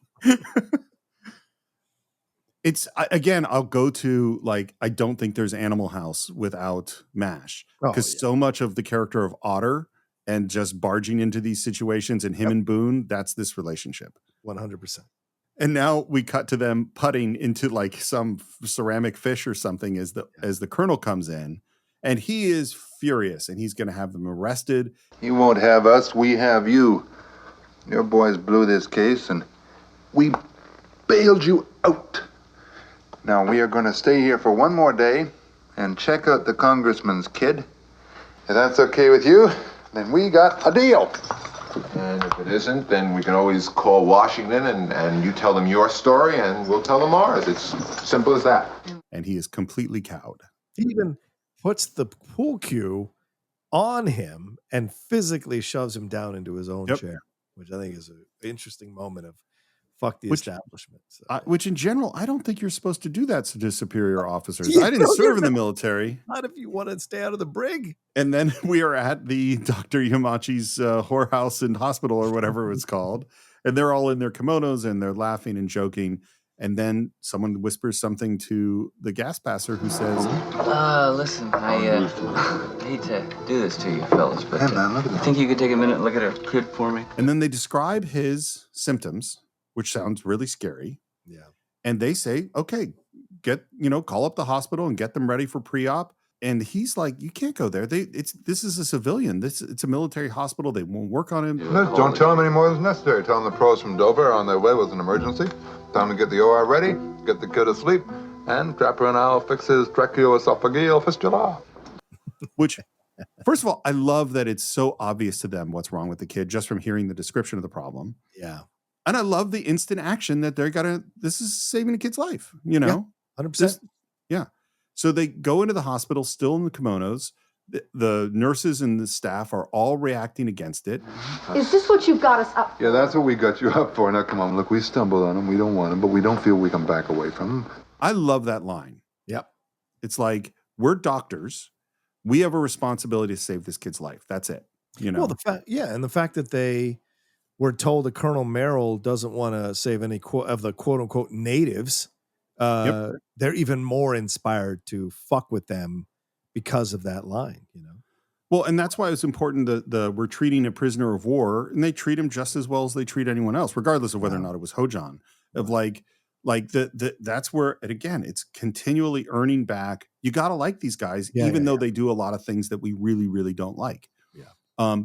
And in comes Colonel Merrill, and he's not gonna be intimidated. He's not gonna let them get away with it. He's gonna arrest them. He's gonna stop this. And he says, "On this point, I stand as firm as the rock of Gibraltar." And they gas him out. Cut to him with prostitutes, and they're taking pictures of him while he's kind of out of it. And this is the blackmail material they're going to use on him to get what they want. I have to think that Coppola saw this and was I had the same thought. Same thought. Oh, I'm going to use this in Godfather Part 2. But in a way more fucking dark way. I'll show you an R rating. Yeah. Back at the camp, this is one of my attention all personnel I like. Colonel Blake has secured for us the halls of Montezuma. So big, only the biggest of the screen can bring it to you all. Technicolors. Tell it to the Marines, those lovable lugs with wonderful mugs, so we now love more than ever. So we get back right into surgery. So they're still wearing their golf clothes as they're operating. And then they head to the swamp, and the swamp is all locked up and the flaps are all down, and they call out to Duke, and we see him sneaking out the back with Hot Lips Houlihan. We got a phone call. Again, I do like some of these lines with Henry. I have a report here, Henry, from your chief nurse, Major O'Houlihan. She makes some accusations, Henry, I find pretty hard to believe. I don't believe him then. Thank you, General. Goodbye. And hangs up. Straight up on him, yeah. Great stuff there, man. But the general does show up at the camp. This is General Hammond. This is George Wood, who is credited as G. Wood, and he was in Harold and Maude as well with Bud Cort just a year later, and then Brewster McCloud in the same year as MASH in 1970. He also appeared in the TV series in 1972. He's one of 4 actors to appear in the original movie and then also appear in the TV series. So, yeah, a very striking guy with that bald head and that strong voice of his for sure. And he ends up drinking with the guys at the swamp and asking him about Houlihan. And they basically explain that she's a regular army. She's a fanatic about ritual. And then, and I think just the most awkward and bizarre plant in any movie ever. It's not true. It's not quite that bad, but they go, she won't even let us play football. Which we've never seen them prevented from football. There's no mention of football. Only reason to say it is to set up our next vignette, which is about football. Yeah, which makes no sense, but all right. It makes no sense. It's I shouldn't say it's the worst of any movie ever, because there are far worse ones, but it is pretty bad. But the general goes, "Oh, football," and they start talking about how a team and that yes, they play against these other teams, and we throw some money around, and it ends up $5,000 or $6,000 gets bet on these games. And suddenly Hawkeye's kind of interested in this idea. Hawkeye, that man has 5 times the manpower to draw on than we do. Sure, so we get ourselves a ringer, right? We get Henry to apply, make a specific application for a neurosurgeon. He asks for Dr. Oliver Harmon Jones. And they're like, who's Dr. Oliver Harmon Jones? And they say, and this is the name, I'm not responsible for this name. Yes. He is better known as Spear Chucker Jones.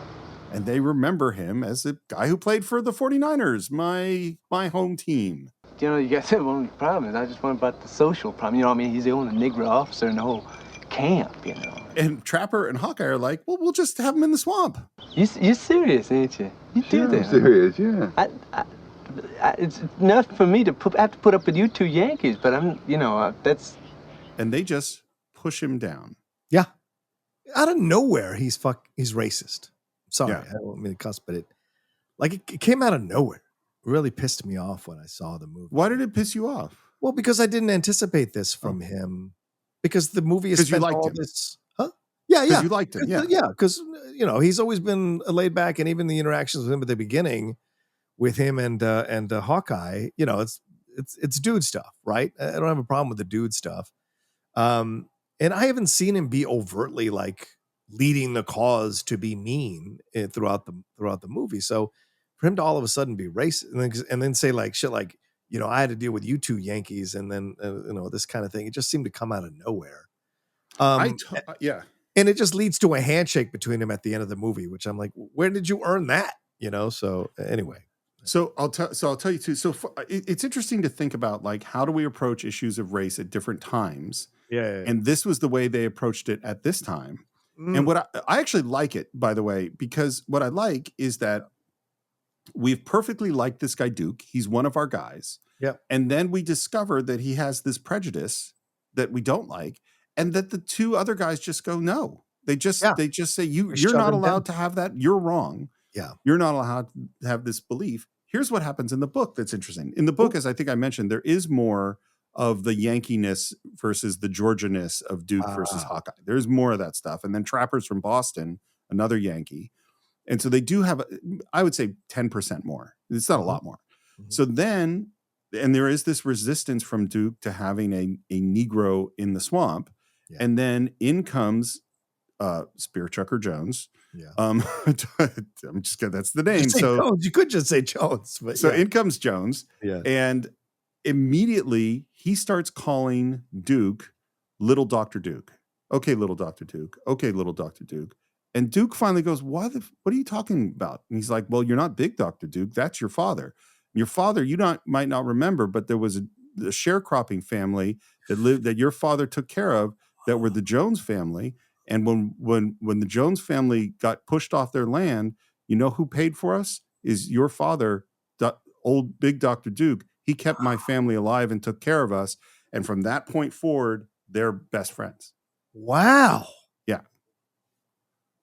Why the hell isn't that in the movie? Wouldn't that be great in the movie? That's what I thought too. Yeah, and this is the thing that people sometimes misunderstand my complaints. Mike, and maybe it's my fault because I need to be more eloquent or perhaps more informative in my complaints.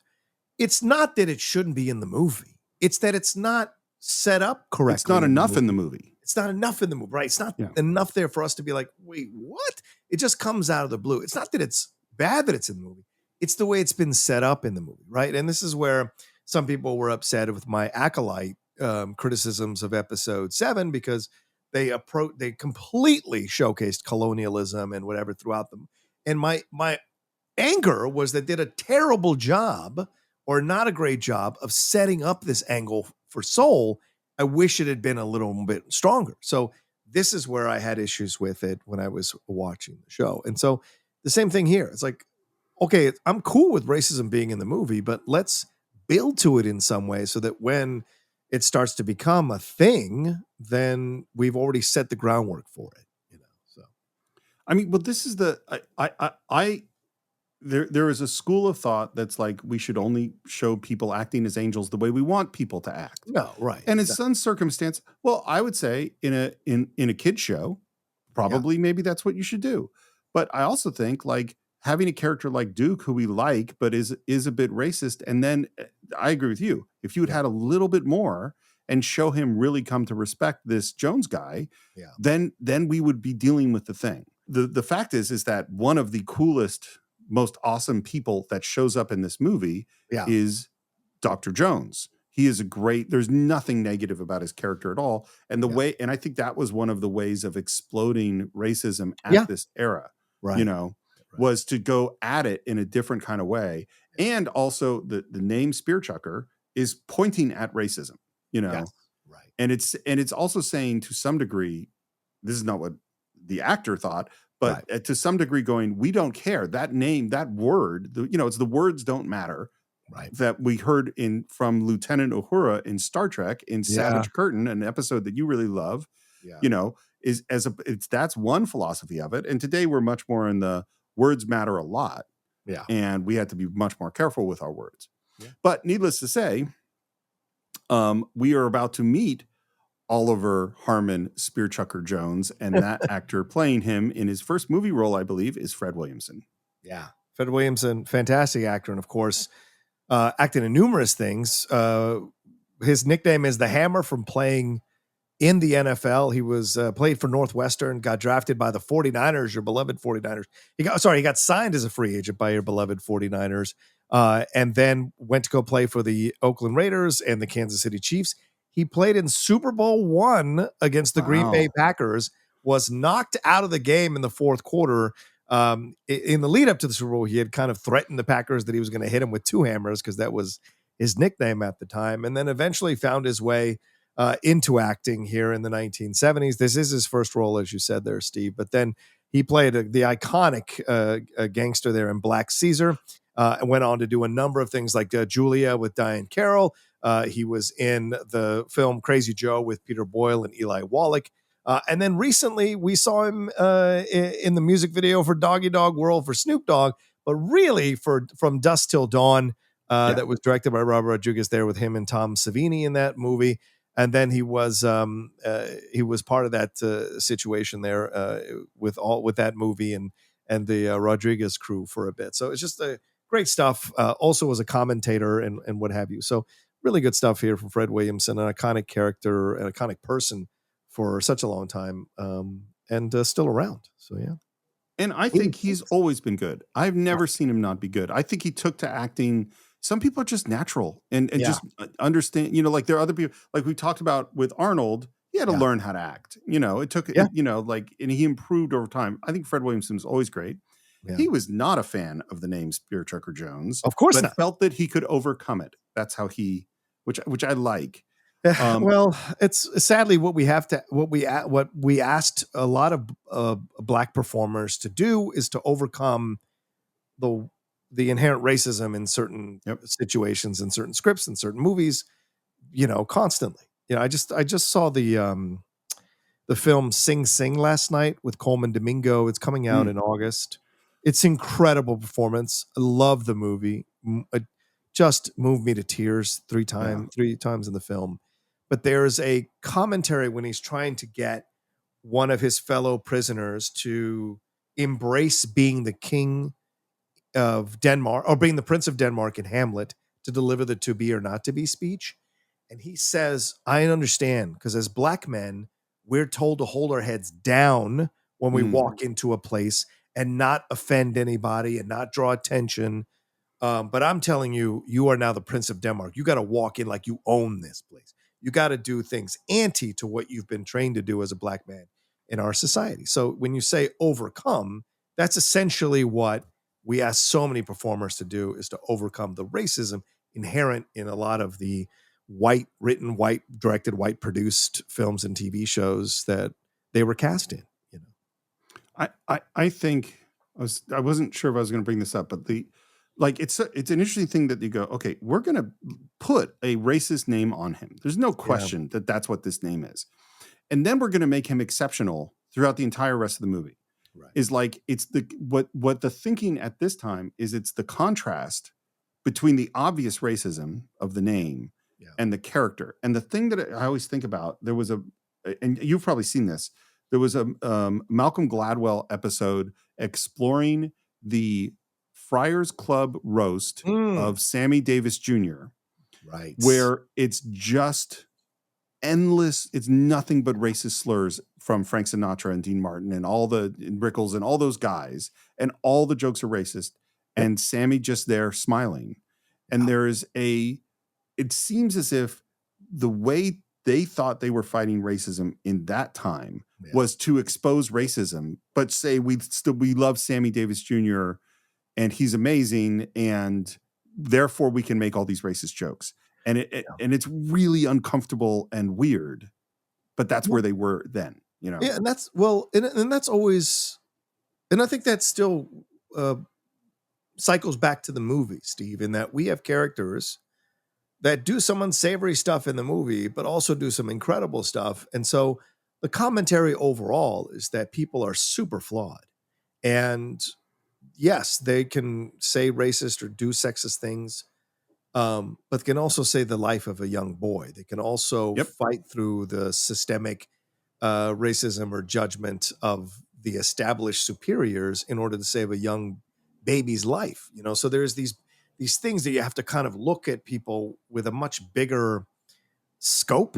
And if that's not a pattern of their lives to be consistently a horrible person, then you have to kind of look at it and take it as a whole, right? And who they are. And Sammy made the deal to want to be a part of this world with Frank. And Frank fought for Sammy in many ways, wouldn't stay in hotels without Sammy being able to stay in hotels, fought racism with Sammy, but also Frank could be tone deaf about racism, like singing Old Man River, which he never should have fucking sung. Now, am I being honest that I love his rendition? Yes, but he never should have sang it. What the fuck is he talking about? And so these are these things. So it's a confusing thing when you come at racism. People come after Elvis and claim that he stole black music, but he grew up around black people. This is what he was influenced by. And so he wasn't stealing, in my opinion. In my opinion, he was basically doing what he was influenced to do because that was the music he was around. So, and he was able to bring a number of black people to be a part of his Vegas shows once they started to be a thing. So it's always how can I say this? There's always a difficult thing to look at, and you have to make your own journey and your own judgment of it all and how you want to come to terms with it, so to speak. Well, and this is what makes the 70s a great era of film. Yeah. Because you don't just go like in 80s films, and you and I love 80s films. In general, it's like, this is the hero and he's going to do this thing and that's what it is. And we get it. And at the end you go, I get it. And this movie you go, I totally like these guys, despite the terrible things that they sometimes do, because that's how people are. People are not simple. Yeah. And one last thing about Fred Williamson for you and I, who are Star Trek fans, he appeared in 1969 in episode 21 of season 3, The Cloudminders, as Anka. So is. Oh my God. Maybe Scott brought that up when we did it, but I didn't remember that. That's crazy. Yeah. So Fred Williamson, man. A lot of stuff. Henry Blake is very excited to coach a football team. He's got his whole speech ready. He's ready to go. And just in the midst of his speech, Jones says, "Do you mind if we limber up first?" Well, that's a good idea. You organize that. And that is going to be the pattern we're going to see from now on, which is Jones coaching this team from, below, essentially. Yeah, from the sidelines. Yeah, from below, right, exactly. Yeah. Because Blake is he's the actual nincompoop, Yeah, Blake is a full nincompoop. Yeah.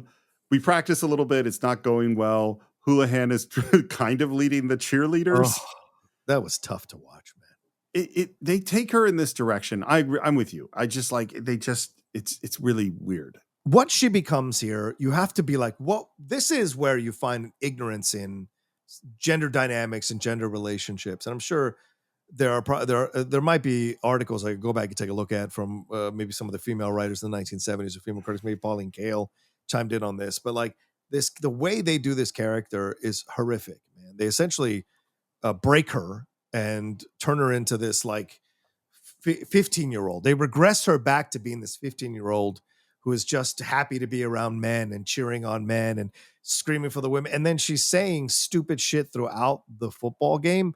So it is such a cruel way to take the character that I can't look at it any other way than being sexist or misogynist, in my opinion. Well, this is where I give him some credit on where she's ranting at Blake and the woman the nurse who's in the bed with him, and go like, he had to intend that ambiguity to happen because he let that shot of the nurse and how she felt about it in the movie. Well, I have to take away any credit here because this is clearly his intention. His intention is that she's broken on some level or signed on some level and becomes just the dumb toting supporter of these guys that were terrible to her. Yeah. Like, I don't buy it in terms of her character, and I don't like it, So the team is pretty lousy. They come up with an idea of leaving Jones out of the game in the first half to push up the odds.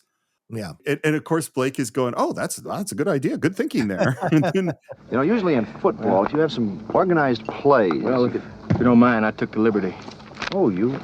I drew up about 7 or 8 plays. Oh. And the button on the scene is... what are these little arrows?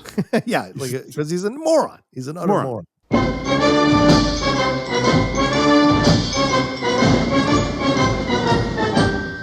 And then we go into John Philip Sousa's Washington Post March, which is it's so funny because this was the rousing music of the late 19th century. Yeah. Was Sousa. And for me, because of Dirty Dozen, because of MASH, it's always a joke. It's like this it's a perfect, overly patriotic, overly American joke, music. Although I like the music. Yeah. But we're at the football game. Yeah. Filmed at Griffith Park, right near my house. John, you had not seen this movie before. No. How did you feel when suddenly we're at this football game? I thought it was an utter joke that these surgeons thought they could play football. So I thought it was hilarious on so many levels. The blue team is clearly the more talented team and very obviously so. But yeah, whatever. It's Hollywood. It's just absurdity upon absurdity. And the fact that they have uniforms and that they have quote unquote cheerleaders and that it's just totally bizarre. Yeah. That they're doing this. And they kick off and immediately, the Generals team runs back for a score. And we have this ongoing joke, which you mentioned before, which is, well, it's only 6 points. 6 points. Because she doesn't know what the hell's going on. Yeah. And we realize that they have that the 4077 isn't the only team with a ringer, that they have a ringer too. Well, you got to come in now. We can't wait till the second half. No, we got to stick to our strategy. But the first thing you guys have to do is get him out of the ball game. We get the kickoff. The center hikes the ball way over Duke's head, and it goes into the end zone, and now we have a safety.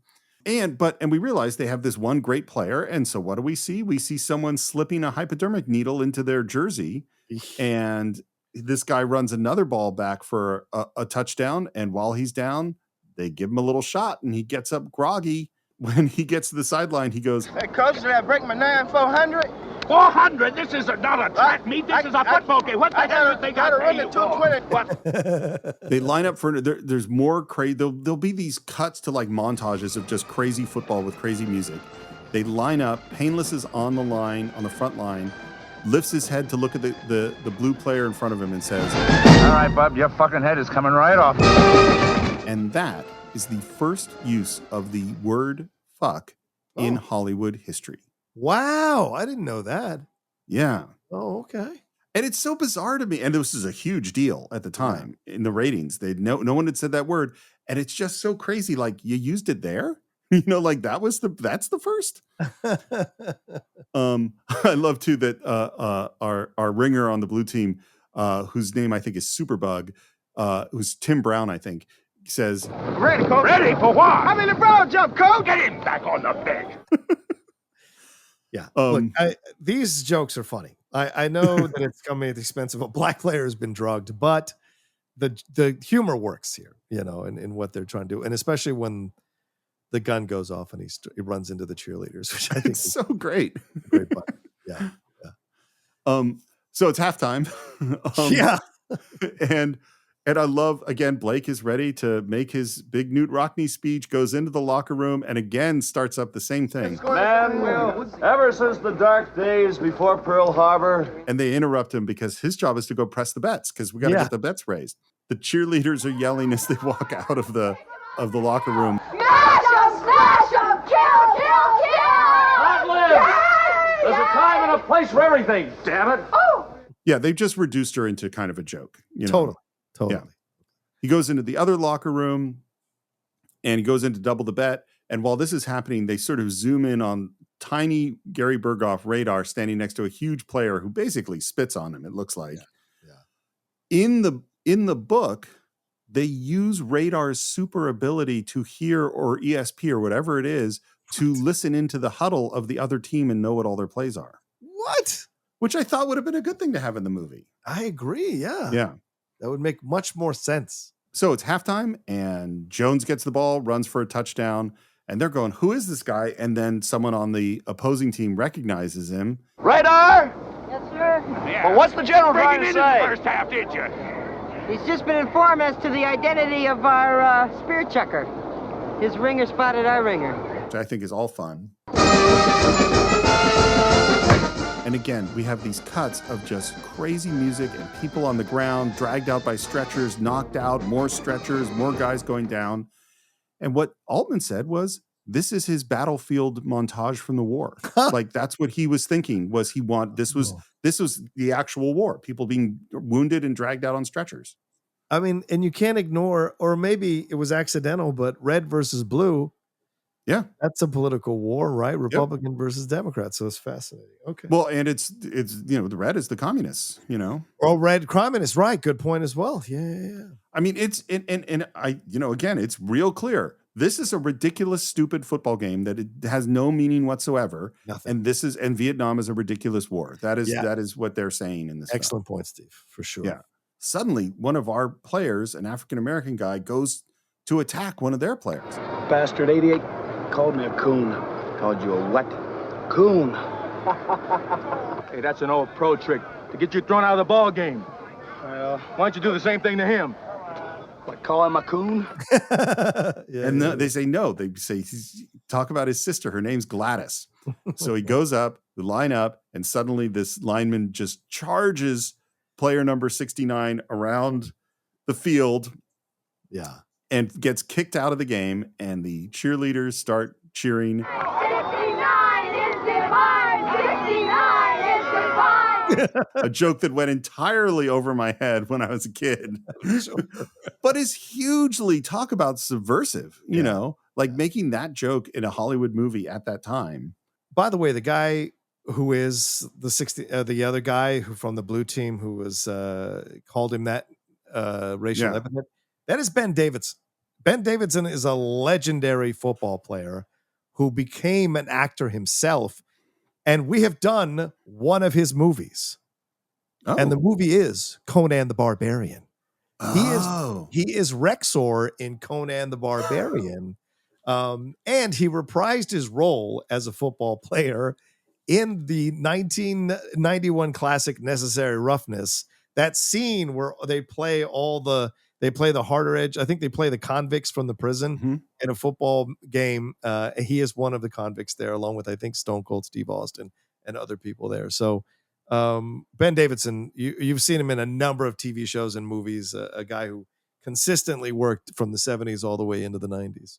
It's so one of the great things about the internet is that as you said that, I could look up the picture of him in Conan and I'm like, yes, that is that guy. That is hilarious. Yeah, he played for the Packers in '61, the Redskins for a couple of seasons, and then the Raiders for 7 years. That's where he really got known, was playing for the Raiders there.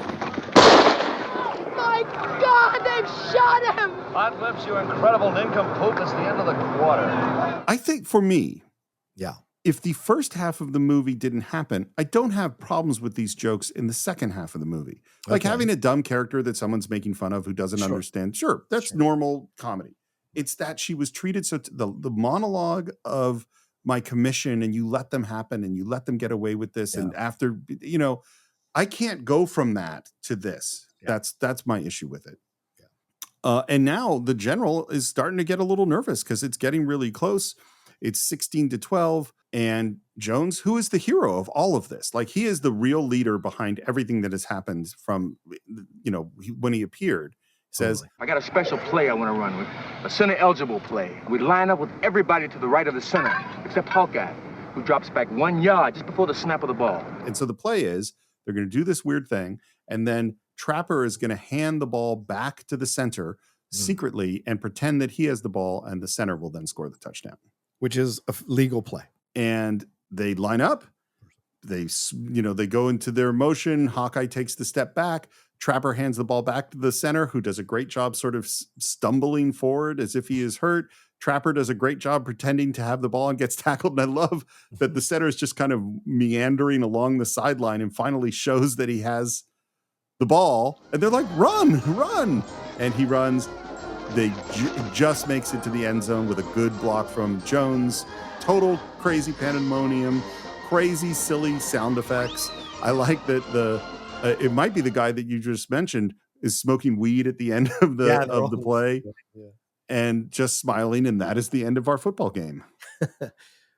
Before we leave the football game, I just want to highlight some of the players real quick. Johnny Unitas is in this football game. What? Fran Tarkenton is in this football game. Yes, these are the people who are in this football game who actually are legitimately or were legitimate football players in their careers. And as I already mentioned, Ben Davidson as well being a part of this. And I think there's one more, but I can't seem to find the name here. I think we'll just leave it at that. But those are some of the names that you might know who were football players in real life who appear in this game. And the referee is Howard Schnellenberger, who went on to become a very famous a college coach, and he was an assistant coach on the 1972 Miami Dolphins, who went undefeated. The only team to ever go undefeated. Howard Schnellenberger was the assistant coach, only team to go undefeated in the NFL ever. So yeah. I cannot believe that Johnny Unitas and Fran Tarkenton are at this. That is so crazy to me, and crazy that I'd never heard that before. We're celebrating. There's champagne. Everyone's having fun. There's then we're at a poker game where now we see Houlihan sitting on Duke's lap, smiling, being just completely enthralled with everything that's going on. Yeah, I hate it. It's the one thing in the movie that I genuinely don't like. I don't think works. Agreed. And as this game is going on, there's some awareness that there is a Jeep with a body that has white, a white sheet over it that is moving out, that we're seeing in sort of a long lens shot from inside the swamp out, and they are clearly not paying attention to it as we're just in the poker game. Yeah. That apparently is Ho-John's body being taken out of the can. Oh. Damn. That was the original conception. Oh my God! Wow, it totally. My guess, and of course, this is how things happen in the editing room. Was my guess is when they did it this way and would be restructured because the Ho-John, going into the army would have happened earlier. This would have been probably closer to the scene where they had been operating on him. Is that they did it that way and they went, it's too heavy. It's not. Yeah. We can be a little bit heavy, but this is too heavy. Yeah. What's interesting is what happens in the book. Ho-John does get wounded, and they do operate on him, and they do they have to remove a lung. It's really serious. And then Hawkeye arranges for Ho-John to go to the States, live with his father while he goes to college, and that they've raised all the money. And part of the gambling with the football game went to raise money for Ho-John to move to the States. Wow. Which is cool. Yeah. Even awesome. I mean, it's also this thing that I mean of you see them do crappy things and you're irritated with, and then you see, God, these guys are really great. There's another sequence in the book, which is the new surgeons come in and they realize that they have to teach them how to do meatball surgery. And so they come up with a training thing. The other thing that happens is the baby that gets saved from the hospital and whorehouse. Yeah. The gas passer that was their friend really liked this kid, and the kid was going to go to a very, bad, dark place. Right. And so Hawkeye calls this guy's wife back in Maine and essentially sets up that this family is going to adopt that kid, and that kid is going to go be their kid. Jesus. So there's a bunch of nice little things. I like the book. The book, I don't think it's great literature, but I actually really like the book. Hawkeye is sitting, we're listening to, again, that Japanese radio, and Raider comes up and tells him something. He jumps up excited. He goes into surgery where Duke and Jones are operating on someone's brain, and he says, Duke? You busy? What is it? Henry's got our orders. We can go home. And then they cut to, which again is a fascinating cut. They cut to Duke getting off the plane, celebrating as he runs to his family and embraces them, and then back into the operating room. So I think that's just his thought. It's his image in his head. Vision. Yeah, exactly. Right now? Anytime. Whenever we want. You mind if we get out of this guy's brain first? Which again, I love. I really think they give him so much respect as a character. I want to make sure the oozing is completely checked before I close up. Damn perfectionist. Which is, and again, I what we said before, if they had given us a little bit more of their relationship and the transformation of Duke's now respecting Dr. Jones, I think that would have been great. Great. It's in here a little bit, but it's not enough. We're back in the swamp saying goodbyes. Will you go, for Christ's sakes? Will you go before they change their mind? Get out of here. Mulcahy is blessing the Jeep, which is all hilarious. And Hawkeye and Duke get to the car. Captain Pierce, your driver will be here in just a minute. Yes, sir. Have a good trip, sir. Now let's go, driver. He whistles. They get in the Jeep, and just as they stole a Jeep to get into this place, they steal a Jeep to pull out. And then the thing I believe I have forgotten this every single time I've watched the movie. Okay. And every time this happens, it just brings a huge smile on my face, which is you hear. Attention. Tonight's movie has been MASH. Follow the zany antics of our combat surgeons as they cut and stitch their way along the front lines, operating as bombs. I love that he messes it up.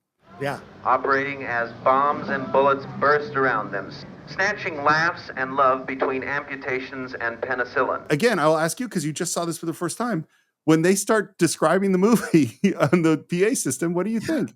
I wish, because I always have the time on, because I'm always like, well, do I need to make a time code note or whatever? And I was like, there's like 30 seconds. What happens? Is it just a quick plate of the names or what? And then he starts to say all the names, and I'm like, and then we start to see the shots of them as their characters, and I went, oh my God, this is how they're doing the end credits. This is brilliant. So I just thought in the moment, like, I thought it was really smart. I absolutely love it. It breaks the fourth wall in this perfectly kind of magical way. We do get the moment with Blake and Radar where he says, Did Hawkeye steal that Jeep? No, sir, that's the one he came in. Oh, very good. Come along, my dear. Yeah, and then we get the credits, which is we go through all the names of all the people and we see all of them, and I think it's lovely. And then it ends with the very last person we see is the one you described, who says, Goddamn Army. That is all. And that is the end of MASH. Yeah, black frame. Goddamn Army. I don't know how many times I said that. So they finished 3 days early, $500,000 under budget. Wow. That is when the studio started to go nuts. They wanted all the bloody surgery scenes to go. They wanted the use of the F word to go. The studio, Daryl Zanuck hated the movie. He's like, this is going straight to drive-ins. We're not even going to do a general release. This movie is crap. We just want to slip it under the rug. Altman insists that they get a screening up in San Francisco. They go to do the screening. And nobody knows what they're going to see, because they just say, I think it was after Butch Cassidy and the Sundance Kid. And they said, hey, hang around if you want to see a free screening. People hang around. As soon as the first surgery starts and there's all the blood, 10 people walk out. Oof. And 5 more people walk out. And the studio, everyone's looking at each other like, we got a bomb. This is a real problem. When they get to stealing the Jeep, people start laughing. Then they start really laughing. And remember, this is San Francisco in like 1969, 1970. Right. And they had the right audience in there. Apparently, they stood up and applauded multiple times in the course of the movie. Wow. And that's when they went, oh, we have a hit. Yeah. Ring Lardner sees the movie. Absolutely furious. Robert Altman, man, the guy's his own worst enemy. So he starts spreading around that they just threw out Ring Lardner's script. It was really his script and his improvisation, and his plan, all that kind of stuff.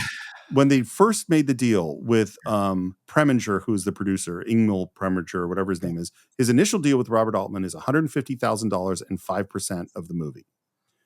The studio, when they said that, because Preminger had the deal with the studio, and the studio went, "You just signed who to direct the movie?" Because they had all sorts of problems with Altman as a TV director. So we don't want to. And so they said, "I'll tell you what, you go back to him. We'll pay him $75,000 up front, no percentage of the movie." Wow. So he goes back to Altman and says, "Listen, I got to change the deal. I'll make you rich on the next one." Yeah. And so they changed the deal to $75,000. Now the movie has come out. It wins the Grand Prix at Cannes, which later became the Palme d'Or. Mike Nichols finishes his production on Catch-22, which, as you remember, has a huge budget and really that's what this movie was supposed to be. And he decides right as they finish their cut to go see this little war movie that some nobody schmuck, this is how he described it, some nobody schmuck had just done, just to, get a break. And he walks into this movie and he said, this is what Mike Nichols said. He said, "We were waylaid by MASH, which was fresher, more alive, improvisational, and funnier than Catch-22. It just cut us off at the knees." Wow. Catch-22 didn't even make its money back. It didn't make its budget. It was a total bomb.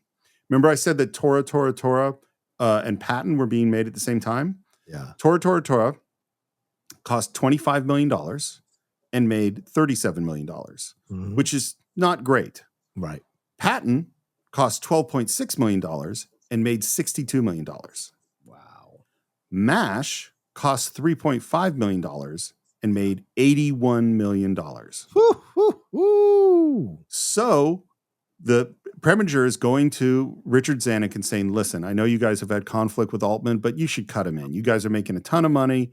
Zanuck goes, you know what? Maybe we can make something happen to do something for Altman because we are making a ton of money. Altman goes on the press tour saying, fuck the studio. I hope they go down with the ship. Screw them. They never help me with anyone. Richard Zanuck goes back to Preminger and goes, nope, not gonna, no money for Altman. Sorry about that.